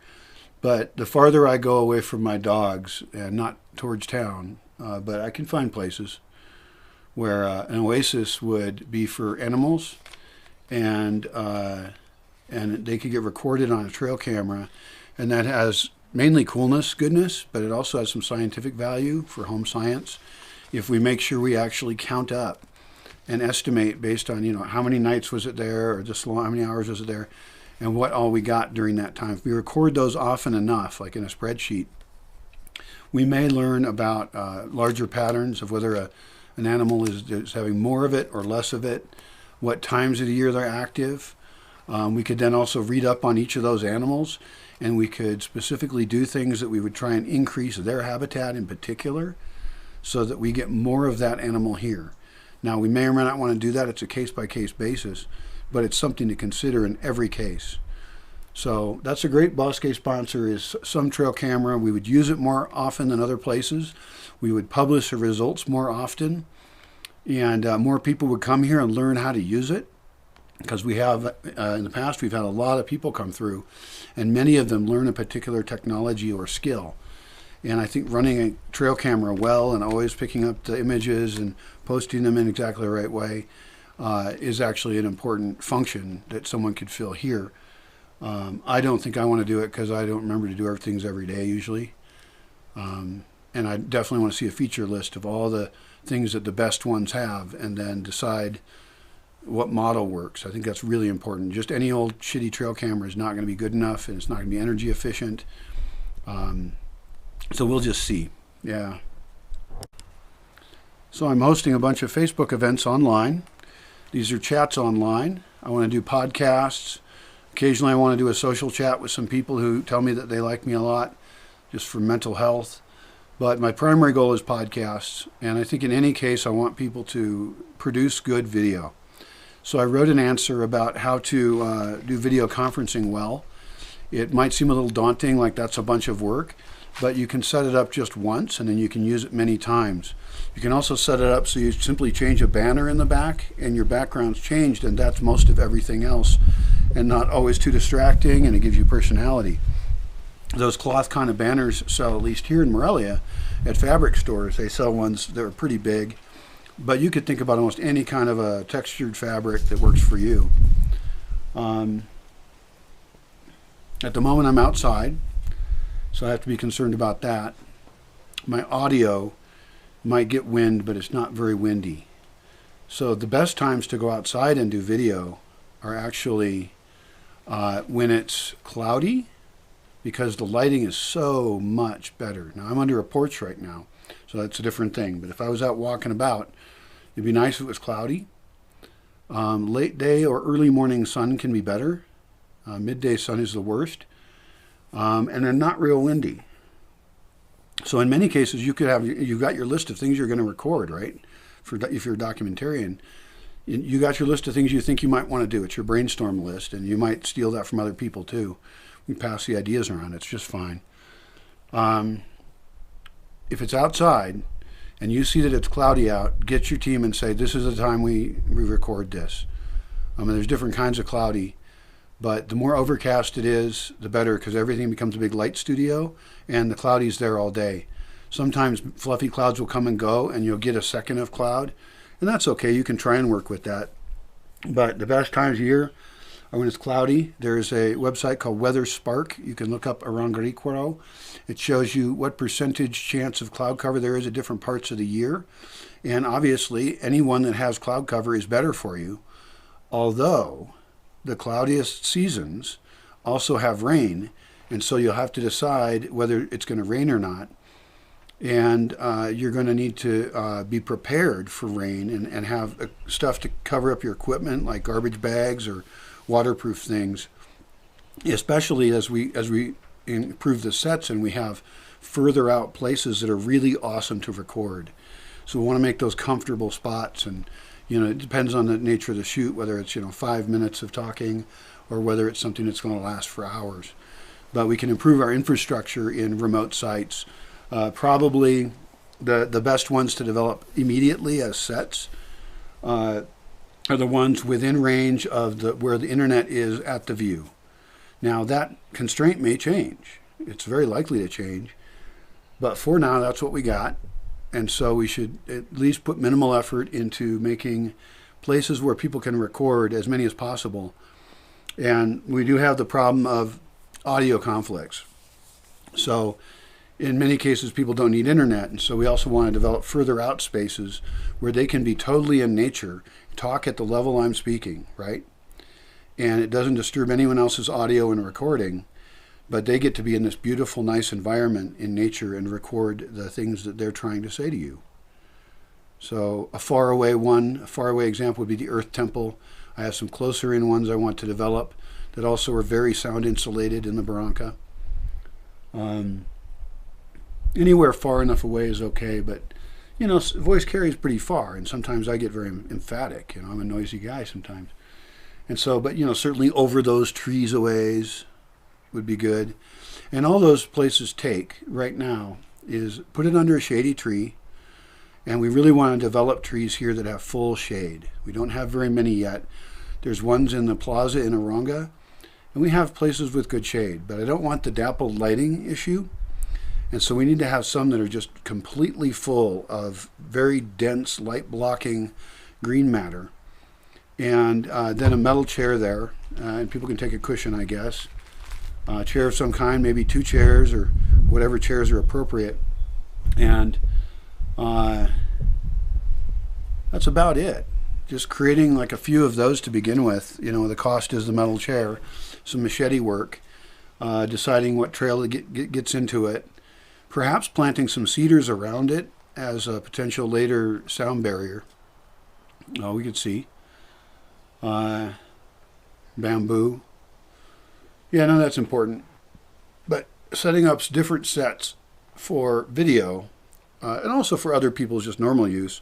There's a variety of sculptures we can do, but I think that the sculptures we should start with, the shrines we should start with, the special spaces that are dug in or have whatever, we should design them for doing video. I think that's really critical for your needs as a documentarian, that you know where the spots are, you know when they're available, you know what time of day the lighting is good there, and you can even watch a video about other videos recorded there that give you ideas. In some cases, we can even have pads for the tripods, or even concrete, a small pad that you don't see in the video, but makes it so we have a very stable place to work. Of course, I'd like the majority of places to be quite rustic. We could have a warped wood table that was really beautiful. And, just really brainstorm spots like that. For roofing, it's tough. Obviously, trees are good roofing for shade for a long time. But for rain, they're not. And so then the question is, how do you record in the rain? And I think that's a good question, because the rainy season is very rainy. It's good for outside, but we may need to supplement that with places inside. And here's how we do that. We have adobe buildings with earth roofs. And they don't have a lot of windows. They have windows that can be opened for ventilation. And could even do a small solar fan that runs ventilation through them, or make sure you build them in a place that's really dry. Cover the walls in resin so there's no dust. We really don't want dust. The floor has to be made into concrete, because earth one I just don't trust. I know I can buy linseed oil and all this crap, but these places tend to be high use. That's what I'm picturing. And so I want that to be more of a trustworthy space, And so those kind, we'd want to have electric, and that's to provide the LED lights. We want lots of LED lights of various colors. We want to plan for backgrounds. I don't know the shape of it. I don't know how big, but don't build the first one in the best spot. We want to build one that's a little out of the way and serves the purpose. Soundproofing is important because we want anybody just walk in there anytime, and it should just be all set for them to charge up their equipment while they're recording. Basically it's a video phone booth, and we could put more than one together as long as we've really made them soundproof, and that would require straw bale. So my advice is to plan for a row of them, build one, start to use it, build the next one next to it, and decide if there is a sound conflict or not. If there is, don't continue to build more next to it. But you'll still find utility for having something that is right next to the other. That could become anything storage, or you could have two and just know that there was, no, I don't like the audio contamination. So video sound things that would help you with your social media posts, because you've got a controlled space. It could even have hooks for banners, or a rod might be better, that you can kind of clip banners onto. So you could have your own banner you were traveling with, and we could have a variety available as standard, and you could personalize your video by borrowing one of ours. That could work as well. So here's the future of internet at Bosque Village. Internet connection is very important to many of you, and it's very important to me. I'm a little bit greedy with it, because I don't want people coming here and doing things online that make it so that my ISP sees too much traffic, or that I can't use the internet the way I want it to. I pay the highest price. I pay the most expensive package. And so that makes me understand that I'm paying for your stay in something that's very valuable to you. And I think that's one of the reasons you should think about what is really valuable that you're providing, and make sure that you're doing things that help the survival of the Bosque. That could take many forms. The best one is fundraising. That's the best way you can volunteer. Another way, if you were here, is you could actually be a participant that attracts funding specifically. And then, of course, any fan of the Bosque can like, click, subscribe, comment, agree, disagree, add to thoughts about it, make a response video. So the team is bigger than that. But we all got to be really conscious, I think, of our effect on the project. I have criticisms of the project that I don't say. I know what they are. And I don't necessarily need to hear those particular ones from anybody else. I've thought about them a lot. I'll talk to people in person if I need advice. There's controversial things, and some of which I don't want to focus on.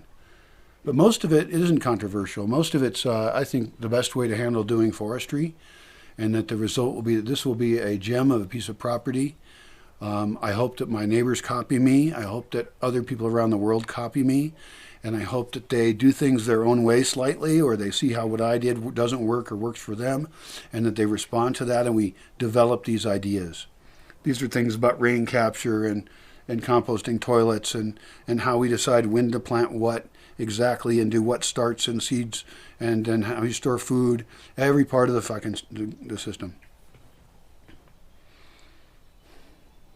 That is a big thing to ask for. It requires a level of overhead work to record things and remember things, and luckily publishing is pretty easy, so that some of the recording of it can go elsewhere, can be handled elsewhere.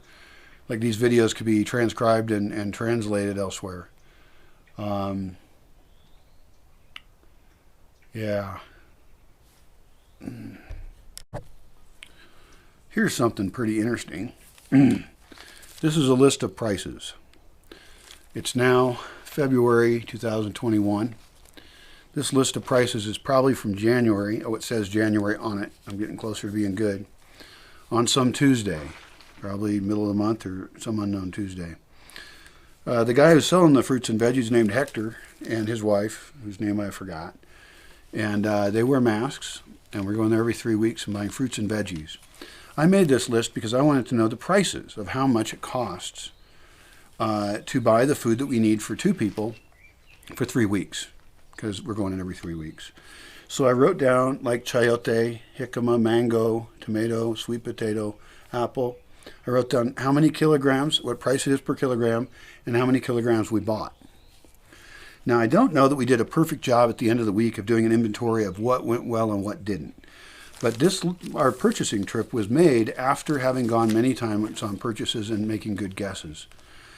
Now, this doesn't include dried goods. It's just the one single page. And not all of it was official Bosque things. So this is something I need to put into a spreadsheet and then look up each thing and then have commentary on it.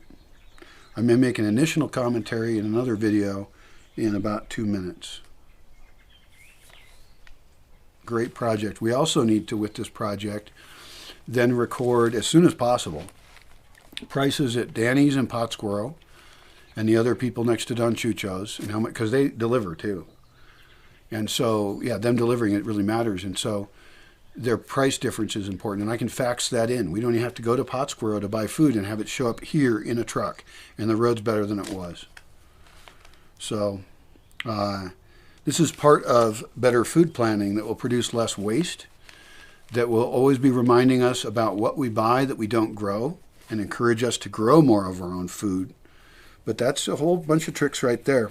We're not going to be growing mangoes. It's way too cold. Maybe in my fantasy I can make a really great microclimate or something.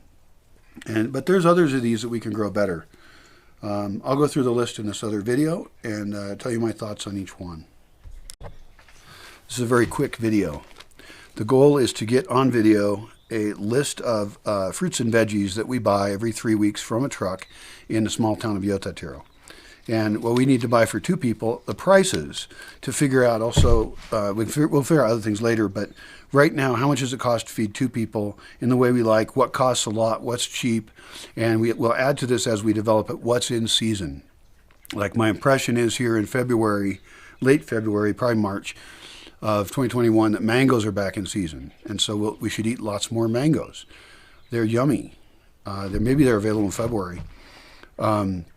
They're like candy, and they're cheap here. So anything exotic and wonderful that people love and don't get enough of, especially people visiting from the industrial world, we can help them pig out. I mean, we can have a way to eat lots and lots of avocados, and you can eat them out of a thing, or we can make big guacamole dishes, and pig out on guacamole. Why not? It's super healthy. We can make a couple different flavors of it. And, depending on the number of people here, that determines the size of the system. Anyway, let's get back to this specific challenge that will help us in every area of food. Here we go. Food sold to us by Hector. Chayote. Put this in a spreadsheet if you want, if there isn't one already. If there's not one linked in the description, you could try making one. One column is chayote. The next one is kilos, 24. They're 24 a kilo. We bought 2.5 kilos. I'll tell you a little bit about chayote real quick. I have planted multiple types. The only kind that grows for me here is spiky chayote, which means I have to buy more spiky chayote in order to have it flower, have it grow. And then the first plants that produce things, I use all of those for seed plants as well. And so I don't do a lot of harvesting until I have a massive surplus of spiky chayote. Why do I want the spiky chayote? It's because the squirrels eat the thin chayote, the smooth chayote. They eat the green one and they eat the small white one. And it's terrible. They're a great food. They're easy to cook with. And for now, I will buy them. But the goal is to solve the problem of the spiky chayote. Jicama is another one. Jicama grows under the ground and has a root, and it grows bigger and bigger. We could get good at growing those. Things growing on the ground do pretty well here, except for the tuces that eat them. And so we're fighting with the tuces quite a bit. The chayotes also can get killed by the pocket gophers, the tuces. Pocket gophers are tuces. That's 14 a kilo, so that's 10 pesos cheaper than chayote per kilo. And a jicama is mostly usable. You do have to skin it. We do want to consider with each one of these how much waste there is in the thing. So we want to have a notes section on the right to say what kind of waste is there that's produced.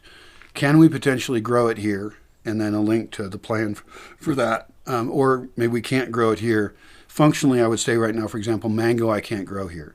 In my fantasies, I can create better spaces, and I can certainly plan those now. But right now, we want to start producing more food quickly. Tomatillo I've done actually very well with in the past. It's only 14 a kilo. We bought 1 kilo. And of jicama, we bought 1.5 kilos. So we probably just bought a big one or something. Those are very convenient food, and they last a while, too. That's another thing to note in here is how long does that food last? Because we want to go shopping less times, right, and get more food, and then have it last as long as possible. So we could also order use early or use late. Put that in there and sort it by that so that and put it on the food cabinets and say, these are the things we start out using a bunch. They're going to go bad first. So if any sign of them going bad, we use them all. And we have a cycle of food over a 3-week period that is based on how well the food preserves with as little energy as possible. Right now, they're just held in the cabinet. There's no refrigeration. This is part of solving problems. It's just these details matter. So we want a root cellar, of course. A root cellar would solve the problem magically. But even if we have a root cellar, sometimes people are going to come and get their food and take it back to their kitchen, which is essentially room temp or porch temp here, if we can arrange it to have the shady side of buildings have food storage spots. That's really temporary, though, because the root cellars are the big, big win. And if we can figure out how to have root cellars in more places that are very official, that will solve the problem. That means that not every house needs a root cellar. Houses shouldn't maybe be designed that way. But next to buildings, incorporated with buildings, we have root cellar systems. And below that root cellar system, there are 2 things. There is a store that has whatever we want in it, right? There's a food store, which is really important because it's coming right out of the root cellar. So that's the real reason for it to be there. Okay? Then on the side of that, we have a kitchen and a restaurant. And the kitchen is set up to produce food that goes elsewhere. Banquet food side. People like Cecilia know about that. And there's other people that know how to feed banquets. And the real reason for that isn't because we're going to have banquets commercially we do elsewhere, but those can go to other camps. Essentially, people should be able to order a bunch of food that is healthy, Bosque food, in a quantity that fits in a big pot, and that they can feed their tribe. And we have different sizes of pots. Maybe they bring their own, and that's probably best. If they don't have their own, they could buy one. We could sell them, and they could have a top on it. They could be the kind we like to deal with. They could have a handle. In other words, we could sell them the pots we think are best for them being off in their cabana, and they want to feed their 6 people, and they go back with their pot, and maybe they go back with a different pot that has some condiments or something else in it, not using any plastic. That would be great. So, and a toilet. There has to be a toilet there. So essentially a place to go get food. And that should be solar powered, in some cases with a wood backup. Hey! Wood backup systems. But it has to have the evacuated tube system of solar cooking, which will work. It has not been tested, but will work fantastically. I can assure you it is going to be the best way to cook in the world. And then we supplement that with the wood systems, for other reasons, and also dehydration. We have a system with a solar evacuated tube hot water heater that does dehydration. And so any food that comes in is immediately selected for a food dehydration station, and that exists there as well. There could be solar panels there, which were enough solar panels to provide for a wide variety of functions like kitchen machines are one use. LED lighting should be very widely available. And the design of this whole building needs to be done very carefully. No rodents inside. Perhaps it could be in areas and parts, and we could do a big enough earth roof. The earth roof is so nice in the rain, and almost nothing else is quite as good. And one of the problems is kitchens are very noisy. I also think part of the kitchen could have a sound insulated place with a door, and that's where the kitchen machines are all at. That's where there's a special processing thing where we take trays of vegetables and we use machines to turn them into processed vegetables, and then they go out of the room. The reason to do that is because we do have a liking of kitchen machines, and I believe at the right scale. Hey, will you guys shut up? Shut up! My dogs do not respect my right to audio control. Anyway, you have a machine room that has all your noisy machines. Also, you have a machine called a freeze dryer, and you have enough solar panels to freeze dry food. And that's getting processed and put in the freeze dryer all day. The solar one is competing with it, and the freeze drying one is doing stuff that we want to do faster or is somehow troublesome. We can even do meat in it. And the other one is going to operate a little bit slower, although the right design, and I swear, it could be the best solar dehydrator in the world. I have the design in my head. Hi, dogs. Go away. Okay, let's keep going down the list. Tomatillo, I believe I stopped at. Tomatillo grows really well here. We have to learn to grow it in the right season, grow a surplus, okay, harvest it, and then dehydrate it, melt it down into salsas, can it. I'm a moderate fan of canning, not entirely. Canning could be done, and actually canning, if it used the water from the solar hot water heater to heat in a bath to the right temperature, a canning bath, right? That's the expensive part of canning. And then we had the jars. Canning, the energy of canning would go to zero, almost. It has labor. There is the physical infrastructure of the cans, but those are mostly reusable. And also it's a type of food that you don't have otherwise. So like we could can sauces. Pasta sauce would be great in big jars so that we can just go, okay, pasta happens, and that will not be possible with the dehydrated stuff. So we'll still have to use more energy on the other end. This way we just really quickly could feed a lot of people. I used to do the same thing with a big freezer in my basement in Seattle, but it was an energy pig. I wasted so much energy, so it's wrong. Sweet potatoes on this list. It's a very good thing to have. Apparently they didn't have it, so there's no price. We really do need to have somebody take control over this pricing thing, and so we can really learn the cycles and what's in season and all that. Apples, 32. Those were not imported apples. Do not buy imported apples. They're too expensive. Save the seeds on the apples. We are like Johnny Appleseed type people. We want all the seeds. We want to plant them all. And if nothing else, we can use them for grafting on, and they may end up being great or not. But we got to do that. We bought 3 kilos of apples because they get cut up and put into other foods. Apples can go into a surprising number of foods, and they can even be in kimchi. That's another thing I don't know about this list I should ask, is I don't think on this list we were buying for kimchi. We need to have a separate list, which is here's what you buy to make this amount of kimchi, and it will last about that long, and here's how many people you should be anticipating if you do that. Avocados are on here, but we found a different source for avocados that was more local, because that's a thing that goes up in price quite a bit the further away it goes from here, because we live where there's avocado trees. So the guys I buy them for have a little store in Yotatiro, and they pick them right off a tree, and they started carrying them so that sometimes they have them before we asked for them. In other cases, we ask for them one day and they have them the next. I could just text this guy. I got to get this guy's number. There's a young guy there. And I could just say, hey, avocados, ? And he says, yes, come, or yes, mature, or yes, green, or tomorrow, mature, green, or both. Yeah, that would be good. Just have a little code for it, and then tell other people that code so that he can have in his store avocados he produced and start selling them to people who don't have them. Truth is, a lot of people have surplus avocados, so I know it's a limited market, but I could send people over there, and if they're all COVID careful, I could send people to get avocados, or just make bigger purchases myself with a backpack. Banana chile. That's what it's called on this list. That's actually a chile guero, I believe. It might be called banana chile in English or something. It's a long yellowish chili. Does not look quite like a banana, but I understand why it's called that. And they're one of my favorites. I love them. They're not too hot, but for people who can't handle spice, they're hot enough, and maybe even too hot occasionally. So we use them in certain things, and we don't use them in everything. They might be fun to eat as a little bit of a competition if we're drinking some beer and we want to see who can just eat those with no problem. Of course, anybody who can do that should move on to a hotter pepper.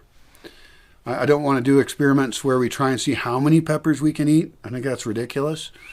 But I think experiments on how hot a pepper we can eat is a good one. And this is banana chili, great way to start. You'll find it real quick if you like them or not. You could eat it, just eat it. And also the poblanos that we use for stuffing that look kind of like bell peppers, those have a little bit of heat to them too, just the tiniest bit. So you can start out with those. After that, there's a bunch of them. I grow them here, and I want to grow lots more. The ones I have are apple chilies. They are a perennial, which means that I save all the seeds of them, and I should be propagating the heck out of that and putting plants in every single spot that might possibly like that thing, and then trimming them and paying attention to them and just getting this infinite supply of a very pleasant, very good tasting apple pepper. And those go good in mangoes, chutneys, and all kinds of things. So ultimately, what I should be doing is only eating the chilies that grow for me. Luckily, there's lots of kinds of chilies, and I'm not even done experimenting yet. The next one on the list is a banana. I believe bananas are a magically wonderful food. I am lucky that I live in a place that's close enough that semi-trucks of bananas come up from there, and it's relatively efficient. It's local enough. You know, it's 40 minutes over there. And so getting bananas and visiting sometime banana places is a great idea. I bought them for 14 pesos, and I bought 5 kilos of them. You want to make sure you buy some that are green, mostly green, and then and watch them ripen. Because you should plan it so that your last ones, before you're going to go in your 3 weeks to buy again, your last ones are now perfect. So timing bananas is not as hard as timing avocados, but they both should be timed as far as like how we use them. And that's a good reason to have them in a row. Also, a lot of these fruits and veggies off gas. And so even if we buy it and we put it in a root cellar, which will extend its life significantly, the closer we get to 32, every degree we go down, we extend the lifespan of that product by quite a bit.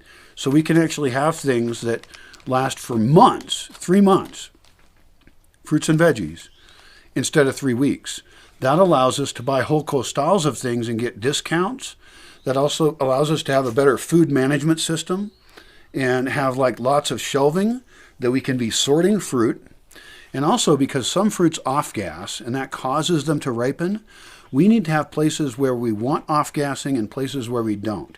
So we really almost need 3 root cellars or perhaps some small areas for special things. I'm not sure. But we've got our not off-gassing things, ripening thing that's quite cold. We've got our off-gassing things that we either want to off-gas or we know they're going to, and we just accept it. I don't know. And then we have our dried goods one. Our dried goods one, and all of these are completely mouse-proof, is big shelves of Costals, mostly kept full, rodent-proof, low temperature, and the right humidity. And it could be that different grains need different humidity, and we should split those as well. I don't know. But I think that they're all pretty stable, and we could have 5-gallon buckets full of things. Things that we've already freeze-dried could go in there and be inventoried and everything. So is there another type of root cellar?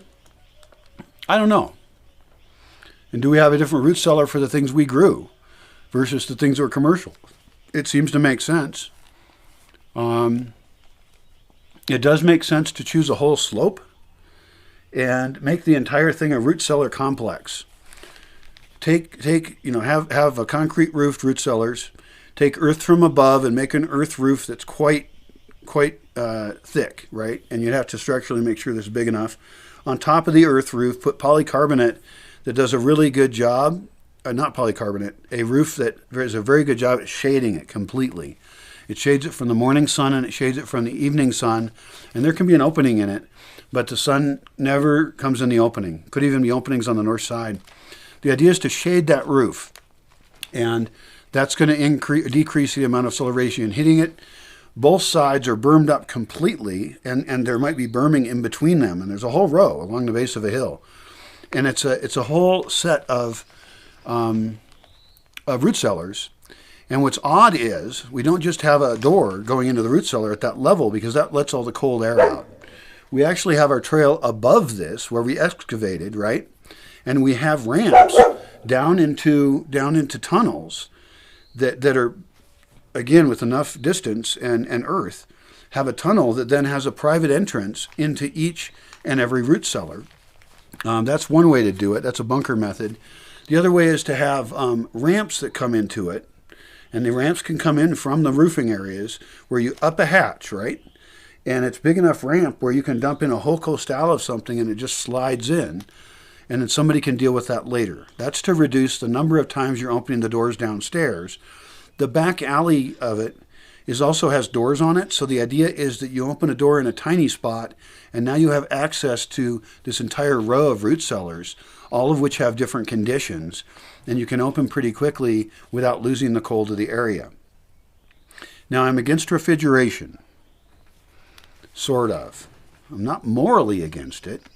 Some people, when I insult the technology, feel like they should defend it. And it's like, no, we just want to use it right.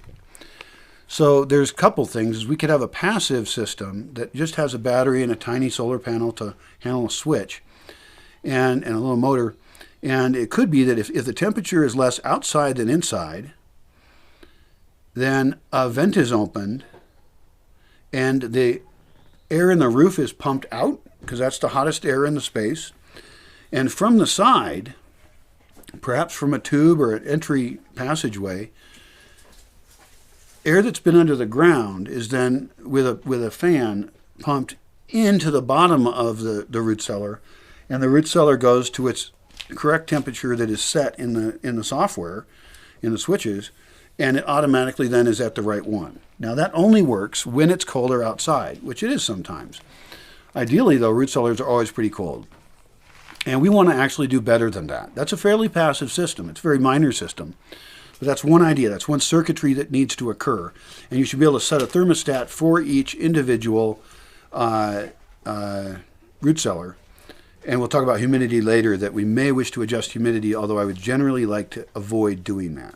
But there's cases where we might, especially if we made a mushroom growing environment down by the root cellars that would not infect anything else. In fact, that should probably be separate. Anyway, how do we get colder than ground temp without giving in to too much refrigeration? Well, I'll tell you how we do it. There's camper coolers and refrigerators that only work on solar power when there's sun. And that is exactly what we use. We completely get distracted and wonder things. Somebody's going to drive around. But anyway, here it is. Inside the unit, on a thermostat once again, so we may have to hack the unit a little bit, but we want to be able to set how cold that is, the maximum cold it can get in the freezer or fridge, cooler or whatever. and it probably won't be able to cool it fully enough, and so we probably won't get to just above 32, which is our goal, 33, 34. We want to really be consistent, though. That solar panel runs during the day. That refrigeration unit, which is inside the root cellar, and it can be mounted in the roof because we're cooling down the hottest air, right? This is during the day now, not at night. And so then with little energy, we are refrigerating that area. All we have to do is install the system, buy the commercial system, divide it apart, install it, or buy the parts, whatever, and try it out and see how low we get with how much refrigeration. Try it on one root cellar, see how powerful it is. Try it on the one that needs the least refrigeration. Could be the beans. The beans may not matter if they're refrigerated very well or not. And I need to read up on the ideal refrigeration and humidity for every type of root cellar. And I may not have listed all the types that I can think of. And I can think of these root cellars even attaching to a kitchen if we can figure out how to solar heat the kitchen parts somehow. But maybe we want a prep area that's in the root cellar. And that prep area, certainly the machines should be because it's going to dampen noise, right? So that's part of the root cellar. But maybe a prep area that's kind of cool. Maybe we don't refrigerate it, but it could be that it's too hot to work in some places, and that we have the cooking area, but we have the prepping area, and those prepped things get passed out. Could be practically on a conveyor belt, you know. I don't think a conveyor belt's out of the question.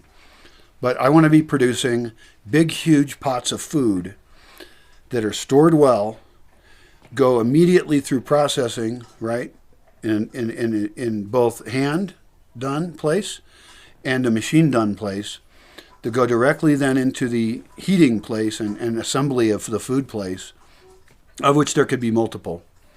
But they feed out into this restaurant system, and it can appear to be more than one restaurant, but it's being fed by the same raw ingredient system. I think it's really important because then you can more often change the look of a restaurant, the nature of a restaurant. You can experiment more. People can have a favorite. Some restaurants are quieter. Some are not quiet. Some have lots of sun. Some don't. But we read, it's difficult to lay that out of like, how do we have hallways and rooms and transfer stations where we think about large amounts of food. Like I'm talking pots of food this big that you have in a water bath, and they're cooking with solar power purely, and maybe wood assist, and then those you deliver that in the easiest possible way. So I need to study professional kitchens, but I have some ideas I've never heard of too, and then those go out as raw materials for the next stage, and those next stages, sometimes that raw material goes just as a raw ingredient out to somewhere else. For example, beans take forever to cook.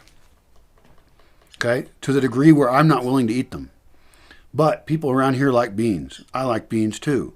Just don't like the energy part. And so a special system could be set up where the energy was dedicated to cooking and delivering large amounts of beans to people elsewhere. The reason to do that is so that not everybody has to waste their energy in small, inefficient systems cooking beans. That's it. Massive innovation and massive efficiency increase, and massive time savings, because one person is watching one pot, or maybe there's a team of three watching different kinds of things, cooking and moving things around, and lots moving around. There's always stuff in that thing producing bulk food. And people may come with their thing and pick it up, or they may get it delivered. I don't know, and I don't care. You know, look at Dabbawala system, where they deliver lunches that way. I'm thinking that for raw, big amounts of food, done in a way that's very healthy, that follows food safety guidelines. Very important. But in a pandemic world and in just a efficiency world, we need to do that. That way a remote kitchen could have its dishes, and they get in their big pots of stuff, right? Their main ingredients that take them the most time to cook. And now suddenly they can assemble their food very quickly. And some of it will continue to be cooked and some of it won't. And you can even buy potatoes that are 3/4 cooked, or potatoes that are fully cooked. And you say how many kilos, or beans, you know. And then that person can focus on the part of running their essentially restaurant, whether it's family-based or it produces food for other people, doesn't matter. They just got rid of, let's say, 1/4 of the work that they do. And now they can focus on their special ingredients that really liven that up, that maybe they grow, and they can add the things that they want to. The customers then get a less stressed out staff, a staff that hasn't had to work as long hours because somebody was up at 3 a.m. cooking those beans, and you just got them when you arrived in the morning. So that's fantastic. This can lessen the load on the chefs, and if the chefs are happier and not as tired, then they can spend more time in hanging out in their food space and socializing or working on improving their cooking craft or inventing new dishes. And so on a lot of these times where we come up with innovations, right? This is an innovation that in a sense is old because solar power is old, but we're using it in such a new way that it's completely different. And that changes the entire supply. I got some weird hair here. That the entire supply of restaurants and the way that they work. Also, individuals should be able to come in with their pot and say, I want a kilo of beans, and it's really just him and his friend, or maybe just him, and I want a kilo of corn, and basically dump stuff in there that is either cooked or not cooked. It can be not cooked. And they might cook it back at their place, or they might just want it to eat. I think food to go, and that's the restaurant part, right? We're offering the gradient of all the way from bulk cooked food all the way down to you pick it up and go. And they can pick it up and go, and there might be roofed areas nearby, but I would rather they not eat it right there. I'm not sure about that. It depends on what it is. But I think there should be some food to go. In fact, maybe there should be a window. You get your food to go stuff at the window, and we provide wraps and things that get you the fuck out of there so that you're off doing your own thing and happy. Tortas, for example. I totally want a torta shop. Must have a torta shop. And therefore you have to have a bread baking area as well. Same location. I mean, this is putting all of the different functions of food production into one set of buildings that is designed to be complementary. And doing the first one of these might be tricky. It's hard to design, but we can really try together to think about it. And I know I want to place one of these on the north and near the gate at the view, and it can be designed different ways. There's a lot of ways that this can be done. So it's very site specific. I want to do one on the mesa or adjacent to the mesa, somewhere that makes sense. People can get to it. It serves the people on the mesa well. That's the key. And that same one ideally would be placed so that it can serve the lodge direction pretty easily as well. And then on the south side, the question is, where do we do this? And for now, the entryway needs to be cleared. The entryway needs to have a routing of traffic and essentially a parking lot. Even planning for tour bus level stuff. That's tricky. We don't want to do all the work right now, but we can keep our eye on it, clean it up. And then we have to decide where to put a building over there. I have a really great idea for a building that has portals, that it is southeast facing, so it gets some pretty heavy sun. We could design it so it doesn't get the last part of the day's sun, because that's usually the hottest. But we want to design it to maximize portals, multiple level, built into the slope. It's curving, and it can wrap around and provide access to other places. This is a public building. It's in the area called the Point, and that building is planned to provide commercial services. And just like is commonly the case in Mexico, people live behind their business. That's a brilliant model. And depending on how the building is designed, it could be that they have 2 rooms behind their business. It could be that they have 1 room. They definitely have access to composting toilets. And often those composting toilets could be attached to businesses so that businesses clean them and people pay to use them. There's nothing wrong with that. And then in other cases, there can be more private ones that are either for their individual unit, their condo unit, if we want to call it that. And then there's also a side of the building and courtyards that outsiders don't go to. You need a key card to enter it. You have a key card if you're a resident, a business owner. And you have private spaces that are, in the sun, out of the sun, where you can socialize, where you have comfort things. It's quiet. There's places to sit and take breaks. It's your private courtyard yard. And how many people share that simply depends on the design of that part of the building. But the nature of the building is a large cohesive design. It's almost like a skyscraper tipped on its side and then dug into the slope. And so that allows you to walk far with little energy. It allows you lots of portals and also allows you access on the ends to leave in each direction to a certain level. And then you have a first floor and a second first floor. That's really important.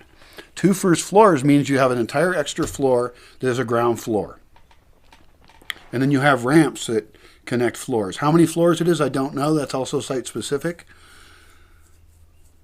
Up from the entryway, I have a gully that's pretty steep. And it's either going to be an agricultural gully, which is fine, or it may get dug out. The upper road will get dug out and be wider. And it could have above it and below it buildings. The one below it could be such that it was actually a plaza. And so you stand out on top of things and look out over them, and underneath that is a building built into the thing. And there can be light shafts and things for the building underneath. That's a kind of circular area. It's up that ravine to where it's just before the road. I could have walkways to get out to that. I do want walkways because they keep out animals and they keep out dirt. And I live in a very dirty place, and I want to be surrounded by nature.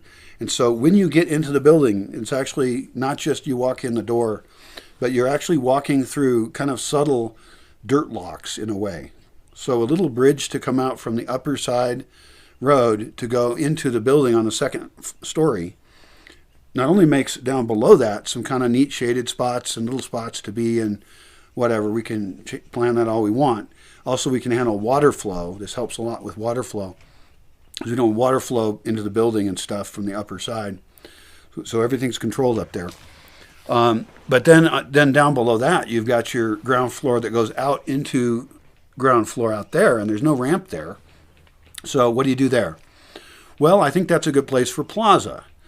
So what you do is you plaza a bunch of it. You put some number of meters out from the portal, right? And who knows, this could be walking area if you're outside the portal. The point is basically a pedestrian road that's pretty thick, pretty wide. And then beyond that, you decide where, and this can happen over time, to put plants to kind of block that off and break wind that wants to come in.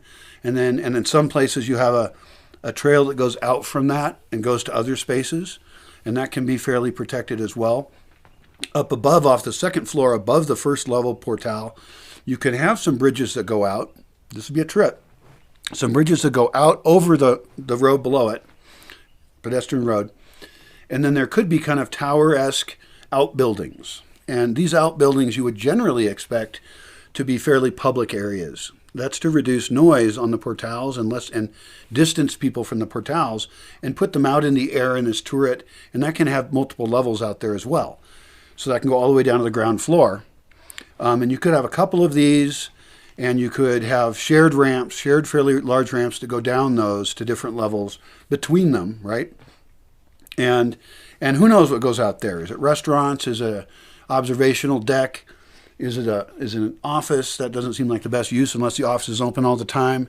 You could certainly have some quick food out there, but a simpler restaurant out there. You wouldn't have your main restaurant be out there unless you designed it as a restaurant pod and thought all this through. It could be. It's not a bad idea. A spoke out there.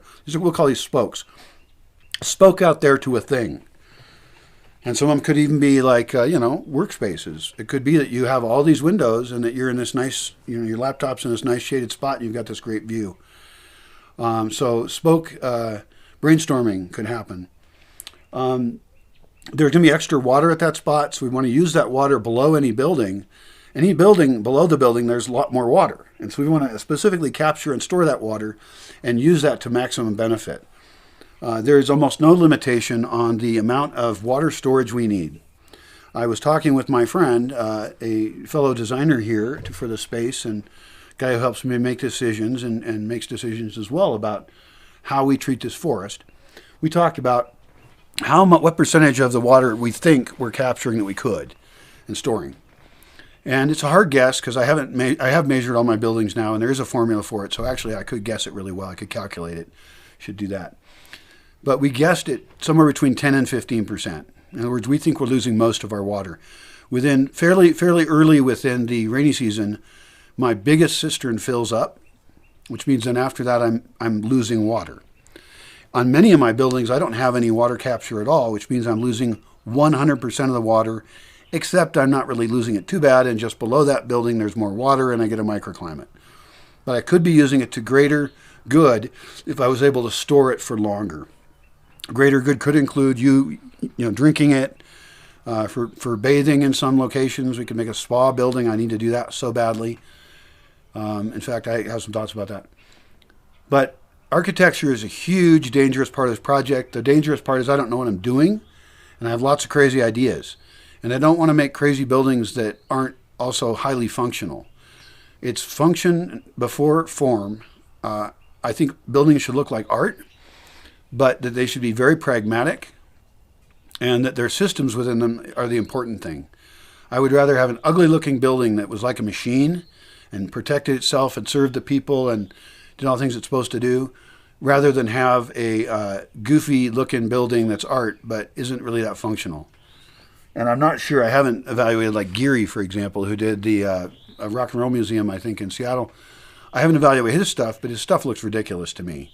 I'd have to look at maintenance on it, use of space inside. It has coolness, but I can't afford too much coolness, If I was going to do something like different, one of the things I'd do is a monolithic dome. And I'll tell you about those another time, but those are super insulated domes that are just, I have great ideas for those. Maybe I'll do a video on that. So back to this. Let's finish this up here. Bananas are 14 pesos, 5 kilos we got. We want to get lots of them. I can grow bananas here. I'm growing bananas here. It's great. I'm growing medicinal bananas with a big seed. The whole plant is edible. I'm very happy to have it. It is the Syrian banana or something, or I forgot the name of it. But I can do other bananas here. So I should become a banana collector. I should collect bananas from very clean sources and try and clean them when they get here for avoiding diseases. By having a small banana plantation with different bananas, if there's a disease that wipes out another kind of banana, I'm isolated enough that I can be very careful and not take any more bananas that have diseases, and actually provide people with non-diseased bananas to start new banana farms elsewhere. In other words, I can be a banana preserve. It's a brilliant idea. It's bananas. Beets, no price on it. Beets are cool. Not a huge fan. Buy them anyway. Broccoli. Broccoli we can grow. We need to become experts at that. I bought broccoli for 20 pesos, probably for a head of it. No, it's 20 a kilo. We bought 35 pesos worth. So, therefore, we bought a little less than 2 kilos or something. Don't check my math. Or do check my math. Cabbage. 15 pesos for a bola.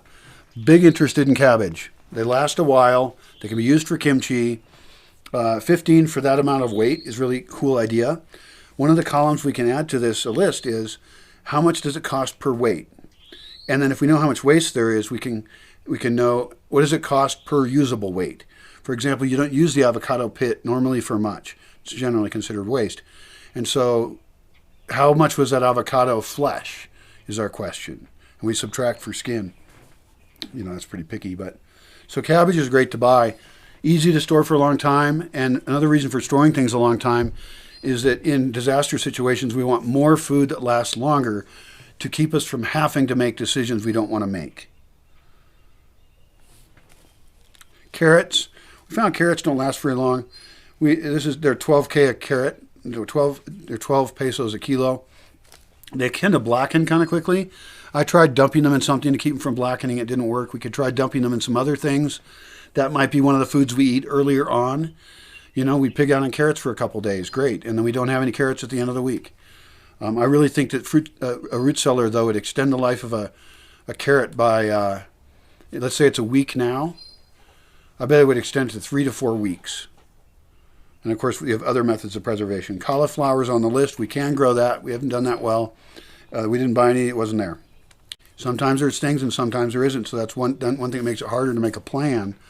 And we should really have a spreadsheet on a computer at the spot, entering in what we're actually buying and saying, we should buy more of this because there's less of that. And so it turns red and it says, we now are low on food. The spreadsheet can be programmed that way quite easily. Cucumber, 16 pesos. We did not buy much. Garlic, 120 a peso. That's 120 a kilo. That's a very high price.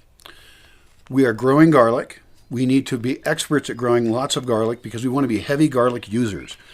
We even want to maybe be garlic sellers if we can do it well enough, because if the price is high enough, it's the highest price we've run into. 120 a kilo. If we can grow those in buckets in the rainy season with the right timing and just have bucket loads full of really well-developed big garlics, right? Just like big, massive garlics. And I mention buckets because I want to keep them more humid.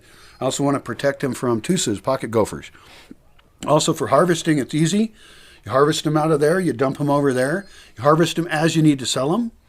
You could even take them in the bucket. You could have that's a little goofy, but you make sure you don't waste any ginger when you sell it. You can also use, garlic. Ginger, same thing. We're doing ginger as well. Same basic thing. I don't know if that's on here. It is later. 220. Jesus. Ginger's 220. And so these are product ideas, and they're so potent and healthy that we should put a lot of effort into learning ways of gardening those, and they don't have to be in buckets. We can also get other people to do it. I need to make money, it's true. And it's tempting to say, wow, this is my thing, and not help other people. Truth is, they can grow them if they want them because they're buying them from you. You can't stop them. And I think we should encourage it. I think we should say, look, we should be the town where people, if they pass through, they see that there's a lot of ginger here, and we say, this is a Aronga ginger, and we grow it the right way. Whether it's at the lake bed or up here, I don't care. We can experiment on that. Same thing for garlic. Garlic isn't super popular here. It depends on the dish. But I think we should collect different kinds of garlic, find different ways to grow the garlic, have different seasons of garlic, and then use those garlics in salsas and things like that. And if you sell these things made into something or a meal, they're worth even more. So we'll just see. The fact that no one sells pine needle tea in Aronga is dumb. It should be like an exotic thing you try, because we can manufacture infinite numbers of pine needle tea, and we can tout its medicinal properties and its vitamin C, and it's easy to store and make, and so it should become this known exotic thing in Aronga, and Yotatir or whatever. But Aronga is really our cultural target because so many people visit and they borrow ideas. But pine needle tea should become a normal thing in the culture. We'll normalize that. I got to hurry up. I'm losing my light. I skip down from there. Cauliflower, cucumber, garlic, right? Green beans. Green beans, they cook really quick. They're easy. They're well known. They have a nice flavor. 35 a kilo. So a little more expensive than some things. We bought 1 kilo. We should be growing tons of those, storing them in the root cellar, so we're not buying them most of the year, and then the rest of the year buy them, and or set up special spaces depending on the cost. Peaches, it's not season. They didn't have them. I can grow peaches here. They don't last very long on the tree, which is a huge bummer. And so, so I'll plant more peaches. I did a grafting of some other kind of peaches. That's a really wonderful thing. I should experiment with every kind of peach, nectarine, grafting, anything like that. And don't give up and try microclimates until you can produce certain things, lots of them. Now, my stereotype on peaches and nectarines and things is they don't last very long. And I don't know how true that is. I think that sometimes by the time they get to me, they're old. And so eating them on site is going to be great for that. That's brilliant. Oh, goddamn, it's gorgeous out here. Beautiful lighting. Here, I'll show it to you.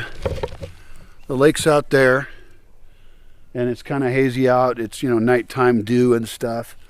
I topped these oak trees off here because they kept blocking the internet view and they were bugging me. And I'm working on small-scale tree sculpting. Need to redo the trail through there to a composting toilet. There's also a trail there. This is a really nice garden right here. This is an island garden that we're just kind of putting stuff into. The pine trees are already coming back. We cut those down. That's okay, they can come back. We're putting in cactus here, magueys. We have some very sad bird of paradise right here, which is just terrible. Hopefully these videos will help you to understand the place before you even come. I suggest it. I suggest looking at the map and learning what's where so that you can have a better time here. I think it's worth it. I've talked about the view and the grafting there. There's a trail. I'm going to do stuff in here. I've talked about this big, huge park I'm doing over there. There's some things that are harder to plan for. I do need RV spots. With the pandemic, I would like to be able to offer people to be very non-dense, in a non-dense location. I think that's important. And I have some structures built, and I can get tents.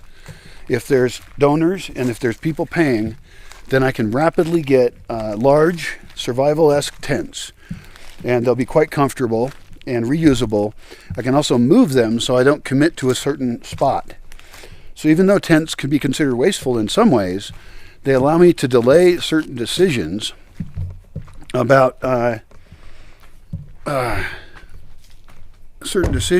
placement of things, and that's really useful. Actually, it's immensely useful. And then, of course, I should build some larger buildings, and I'm not sure where on this, but I should build a dormitory. I'm not a big fan of dormitories, but the reason they're cheap is because they're pretty easy to build, and they house a lot of people. The best dormitories I know of are these things called pods in San Francisco. Now, a lot of people will look at the pods and say, I don't want to live in those. I understand that. Don't do it. Don't live there. But they're kind of like beds over beds with a little staircase in between the two upper ones, right? And you could do a variety of things. You could do this in different ways, but they're made to be kind of disassembled and moved so that they can alter their location easily. I don't know if that's important to me, but if I was certainly to do a hostel or something in Aronga, which Aronga could use a hostel. It really could use a cheap place for travelers to stay. It could use an RV park.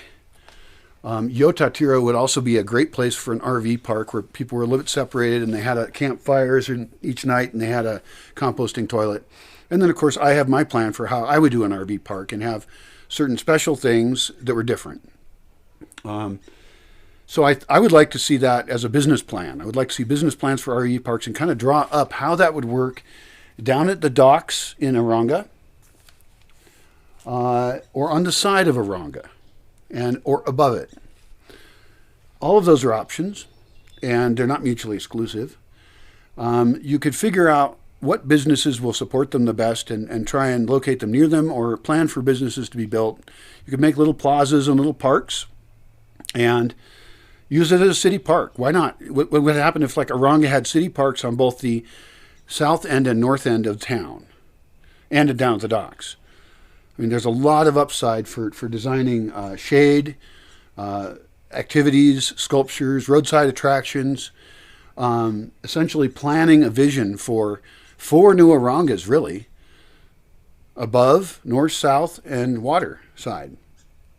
And to have those be spacious, to have them not just be constant concrete through the whole thing. And I don't know if what has to happen there is if the government has to negotiate buying that property, or if associations could do things like understand, okay, we're going to take this piece of the property and we're going to have it be plaza. Especially larger property owners could do this on their own and make little plaza park things. And those can take many different forms, right? It could be very site specific, but the idea is maximize view of the lake, have protected areas against rain and sun with a roof and against wind to encircle a thing, almost like a theater. And then have associated things next to it that fit in with some values that you want. And that could be a variety of things. You could have businesses there that are, and I'm going to have businesses on the road. Like, I don't know which road's going to be more commonly used. That road out there in the south is eventually going to get paved. And people are going to go down it. So I know that I should anticipate drive-by traffic and services where people can just pull out and have parking and not cram it all together, right? Not block the damn road. And that is the way to go.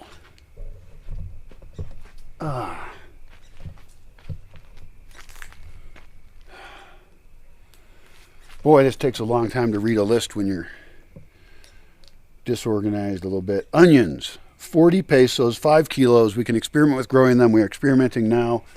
I do not recall our past success. Tomatoes, 14 pesos for 22. I doubt we bought that much kilos of tomatoes. We are growing tomatoes. We are collecting seeds of tomatoes of all the best kinds, anything we can. It's heirloom and smart. We are deciding when to do starts to grow them before and after the rains. They tend to rot during the rains, but I'm quite certain we can get 2 seasons out of them, and that with microclimates and selective watering prior to the rainy season, that we can actually produce large amounts of tomatoes twice a year, and then dehydrate them, preserve them, and have tomatoes for the rest of the year. I'm not that into the idea of a individual greenhouse for tomatoes. I believe in doing things in the way that produces the most with the least energy, even if we can sometimes do it in some other fancy way. In fact, I often don't like the fancy way that people keep mentioning. They're annoying. No fancy. Tomatoes. So that's a big, big complicated thing. Zucchinis, 24 a kilo. They're medium price. People like them. They cook quick. Peaches. We just talked about peaches. Yeah, lots of peaches. Moving to the country, gonna eat a lot of peaches. Limes. People like limes a lot. Limes actually grow here just fine. It's just a matter of having the time and energy to go ahead and plant shit tons of lime trees everywhere. Everywhere should have a lime tree. The natural microclimates of different locations you put the lime tree will affect when it fruits. So you will have fruiting limes most of the year if you make any attempt at planting lime trees everywhere in lots of different microclimates and spots. Have good tasting limes. If there's a variety, you can have a variety. We definitely want lemons real, normal lemons. I have them. You can't buy them here. I want to do air layering on that and have lots more. I want to breed them, get them, anything I can do. Citrus in general does pretty well here. I don't know if peaches aren't a citrus, but lime is a citrus. Yeah, they should just be everywhere. That is a huge, huge important thing. It's a great source of vitamin C. It's acidic. It's tasty. People are used to it. Got to go crazy on all the citrus. Ginger, 220. We talked about it. Buckets, etc. Soybean. No, we don't buy soybeans. I wrote this. Something for 20 pesos. Poblanos are the ones they're like bell peppers. They're a little bit spicy that we stuff with things and then we eat them and it's yummy. Poblanos were 24. That's a reasonable price. Potatoes were 24. Seems a little high. We got 4K of those. And then I need new glasses. I don't even wear my glasses because they don't work anymore. Something else for 18K. Papaya, 16 a kilo. We bought 4.5 kilos. We like papaya a lot. Very easy to prepare, very popular. Cilantro, we should be growing that here better, but it's also pretty cheap.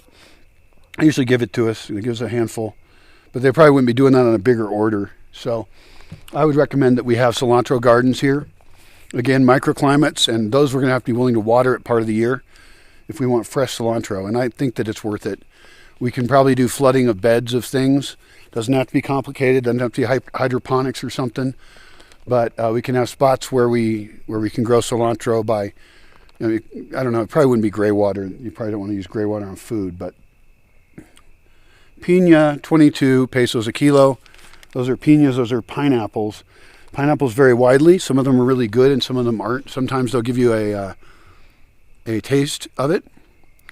We could even buy a pineapple and take it to the back of the car, cut it up into a Tupperware and try it out and see what quality it is and then decide how many more to buy. If you're going, you could go pineapple crazy, if it's really good pineapples and you've got 12 people you're shopping for, then it could be that one of the columns is the taste of the thing. What's the quality? So that on your buying trip, this spreadsheet is useful to you, right? Because you're able to say not only how many people you have and have all the numbers automatically adjust and how many weeks you want to feed them for, and then automatically all the numbers adjust, but also like if you mark something as a higher quality, maybe it would then up the amount you buy of that kind of fruit. So, or you can do that in your head, but I like to have a spreadsheet that does, because then other people can adjust the spreadsheet to themselves and their values and their market. And a lot of people could be shopping more intelligently. It'd be like an app for shopping more intelligently with fresh foods in particular. Mandarina, 16 pesos a kilo. We didn't buy any. Again, mandarina is another type of citrus we can have here. So that's that list. That should now get entered into a spreadsheet. That is an imperative, important thing. God damn, it's hard to walk. That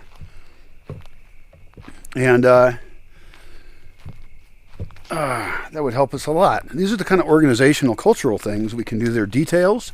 It seems like just it's just dumb little idea, right? No, this could have a major impact on the way that food is purchased in terms of security, cost, efficiency, how it's stored, how much energy is used in the whole food system. I mean, we could improve it by 50% or more because, especially if we start like growing our own of different things more and figuring out how to do that in season, we could easily improve the food system by 50% with just a few good designs. And then from that, a lot of innovation happens. It just happens. Because you get a system that's pretty good, and then you settle into it, and then you think of a second wave and a third wave of innovations. And pretty soon, if you're thinking well, if you're doing your job as a designer of the new world and a participant in it, then ideally, you are 80% more efficient. If you were 80% more efficient, what would that do to the world?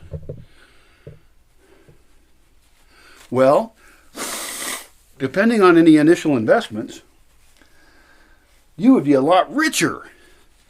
If you do things the right way, it's less costly. You get less waste, you produce less waste, you get more out of what you got. And some of those technologies could be things like knowing how to share certain things with other people, having the right size kitchen, making it so it's easy to eat out for everybody. Centralizing food preparation makes tons of sense. Everyone in the world cooking for themselves is a dumb idea. It's more equipment, it's more inefficient time, it's more waste, it's more cost to buy the stuff. In other words, you should be eating out a lot. Now, where you live, you might not want to be because it might be really expensive. And there's a lot of things that make those kind of things expensive. Kitchens are expensive. And I think I want to err on the side of very good kitchens. I mean, there can be places where you're just roasting marshmallows over a fire. That's fine. But, I think that kitchens are the most important thing in the community. You should have your kitchenette. You should have your kitchenette so that you can make yourself a little snack. And you have your, probably no refrigeration. I don't see any point. You've got your tea. You've got your beers. You've got your, ability to maybe fry an egg and stick it on a piece of bread. I don't know. But not much stuff. And so we have to make a decision. Of course, not all kitchens need to be the same. The point is, philosophically, we should move away from the individual kitchen because not everybody needs a blender. Not everybody needs all these machines. In fact, I want to put the machines all into the restaurant in specific places and buy the best ones, the industrial ones. And they'll be maintained better. They'll be in constant use instead of use for 5 minutes. That's one of the problems with having your own fancy kitchen with everything you want in it, is most of the time it's not being used. That object is underutilized. And I'm in favor of buying an object and putting it into a social setting in which it is used fairly constantly by a lot of people until it's used up or it can be repaired. But that's a more efficient use of that thing. It can also be at a larger scale, which is often better. An example of this, of a shared tool, is the Molino in Yotatiro. Now, it's a business, so it's not like they own it communally, as far as I know. But every morning, most mornings, at this little building, a great nondescript building, there's not even a sign there, you'll see the door is open, and ladies will walk to that place carrying corn or wheat or something they want ground up.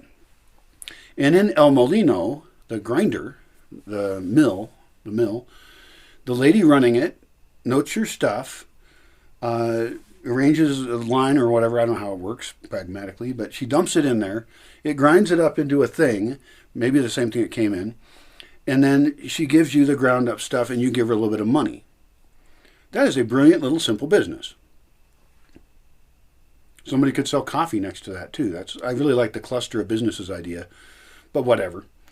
It works for them. And I can't think of many improvements to that. I suppose somebody could drive around the ground up stuff, but each lady wants to grind up their own stuff. So it's a very smart way to go, I think. And then they have fresh ground grains, which means their grains can last longer as opposed to buying like flour that's already ground and it will go bad sooner. So their food will last longer by definition. I don't know if it's more than one molino. I don't know what happens if it breaks. They used to have these stone mills that ground, the horse would go around it and grind things into flour. We don't have streams here for a water wheel. That's, of course, a very exciting way to grind things. But I guess I'm going to go ahead and go with commercial machines. We have the solar power to do mostly direct power to those. So you would do all your kitchen machine use during the day. You would schedule it for that. Now you can have, you have a backup power system a little bit, but that needs to load balance on a lot of stuff according to what happens at odd times. Maybe you have a movie room you power sometimes at night, a theater. But in general, you don't want to increase your battery bank size. That's your flaw in your solar power system. And so we're using the kitchen tools very sparingly. We are evaluating each one about its noise, its maintenance, how much time it saves over doing another way. We can even have competitions for like a food processor and see how many people that food processor is a comparison of. That's a great question. And then the person's tireder than the machine person. It's tricky. I think I can justify food processors if there's enough people here, 12 to 20 or more. You start to get systems that are bigger like that. I don't know what all the machines are. There's a bread kneading machine, I guess. That's probably worth it. I don't know how many solar panels, how much wattage it takes to run it, because you really got to look at the wattage and then how much panels you would need to run that thing. And then how many things will be running at once. Ideally, there is this goal of just like having shit get cranked out of there. If you're going to make a food production system, make it at the biggest scale you can to serve as many different places and marketplaces as possible in the easiest way at the least cost. And then everybody benefits because when they go to buy food, the price is low. Restaurants should be cheap. It should be very cheap to use a restaurant. Now, I don't know how a taxation will work in a community, I imagine. Ideally, you wouldn't have any because it's a pain in the ass to design it. It could be it's only on landowners, and that's called Georgism. There's a whole philosophy about the only tax you have is on land. It is especially odd space in the Bosque, so I'm culturally confused. Do you have a homeowners association? Well, ultimately, yes. Ultimately, there are things that I think are very bad here that could happen, and I don't want them to happen. And I would like to create something that fits in with my values and things and attract people who have those similar values and avoid the people who don't. That's how you avoid conflict. Define the hell out of it. Don't have it be a big group that gets together and then kind of smashes around ideas randomly and sees if they want to hang out with each other and have more conflict.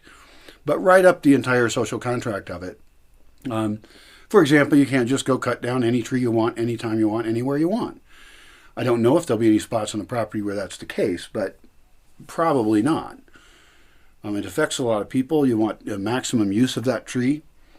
You wouldn't be able to dump your car oil when you change your car oil in the ground. I think we can all agree that's an evil thing. Can I enforce that very well? No. Somebody could change the oil in their car, probably. I wouldn't see it, and they could dump it in a hole in the ground. But it's against the rules, and there's some consequence to it, and it probably won't happen because I don't think I'm going to attract the kind of people who want to do that. So there are rules that people don't like. There's a no smoking rule. That rule is a solid rule.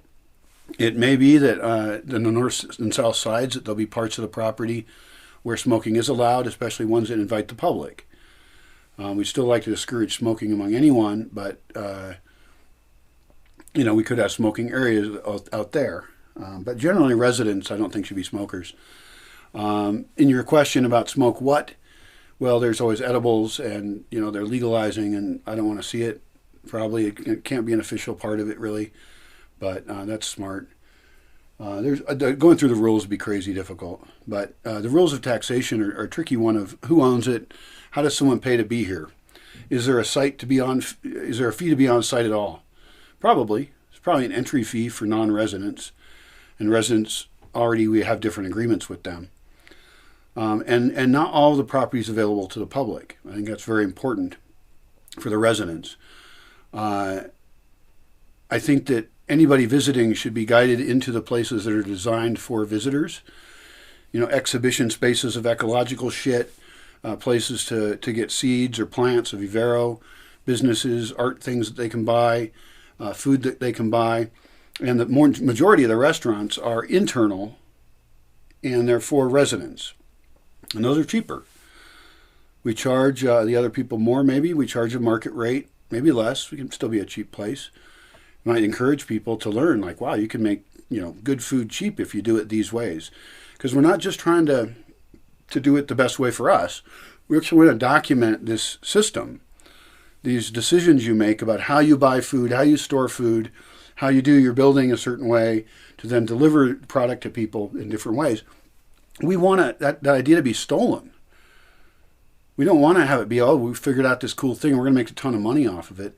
We think it's more important that the entire world has ideas about efficiency, and food waste matters to some people, and they certainly care about the money. And I care about people's human time. I don't want to waste people's time. So, the kitchen is a great area. I guess we went through the food list. That teaches you something. The dried goods list is separate, so that needs a different video. What dried goods did we buy? And we bought a lot. For approximately how much, and how long does it last? That's a lot easier to solve problem. The gardening problems are the biggest one of how can we produce things in the least work way. And that's just an ongoing set of experiments that we'll make videos on each case. We need a video on every single plant that exists. And even the plants that come from somewhere else, I'd love to track them back to the source and find out if I like how they're produced ecologically and socially. You know, are the workers happy? And I could give them suggestions on other ways to do things if I know anything, or I might learn things that they do, this is more likely, and come back and then do things differently here. Now, I'm going to start out doing things my weird ways generally, but it could be a simple visit to somebody who's successful could tell me, oh, that is how you do it, duh. But I don't mind being a little confused along the path. I like to have a fresh eye and new creativity and not feel the limitations of knowing the right way sometimes. And I'll still read a seed packet and all that. So I hope that gave you some ideas. You can make your own list of how much things cost where you buy them. If somebody makes a spreadsheet of this, you can even fill out mine with what it costs where you live in Chicago or LA or London or Seattle or Asia or Tokyo somewhere. I don't know. And it'd be interesting. It'd be educational. And you can also add things to that list, like all the ingredients you use, and then you can evaluate each one of them like I evaluated these. But where does that fit into your food scheme? And I really believe that goal I mentioned of 80% or so efficiency is great. Little pie in the sky to start with, okay? But you can start making adjustments, you know, like about what packaging does something have that you buy, and then how is that packaging reusable? So I might buy something in a bottle that I can reuse easier, rather than buy something in a form of package that I can't reuse for anything useful. So those are my thoughts. Sure, there's more, but I have a whole thing written up on food philosophy. You can read that on Quora. This video will probably go on there. There's a link to it in the video. And I need to clean it up a lot and help you and me think better about this really complex set of food problems that are absolutely critical to the future of society and civilization itself.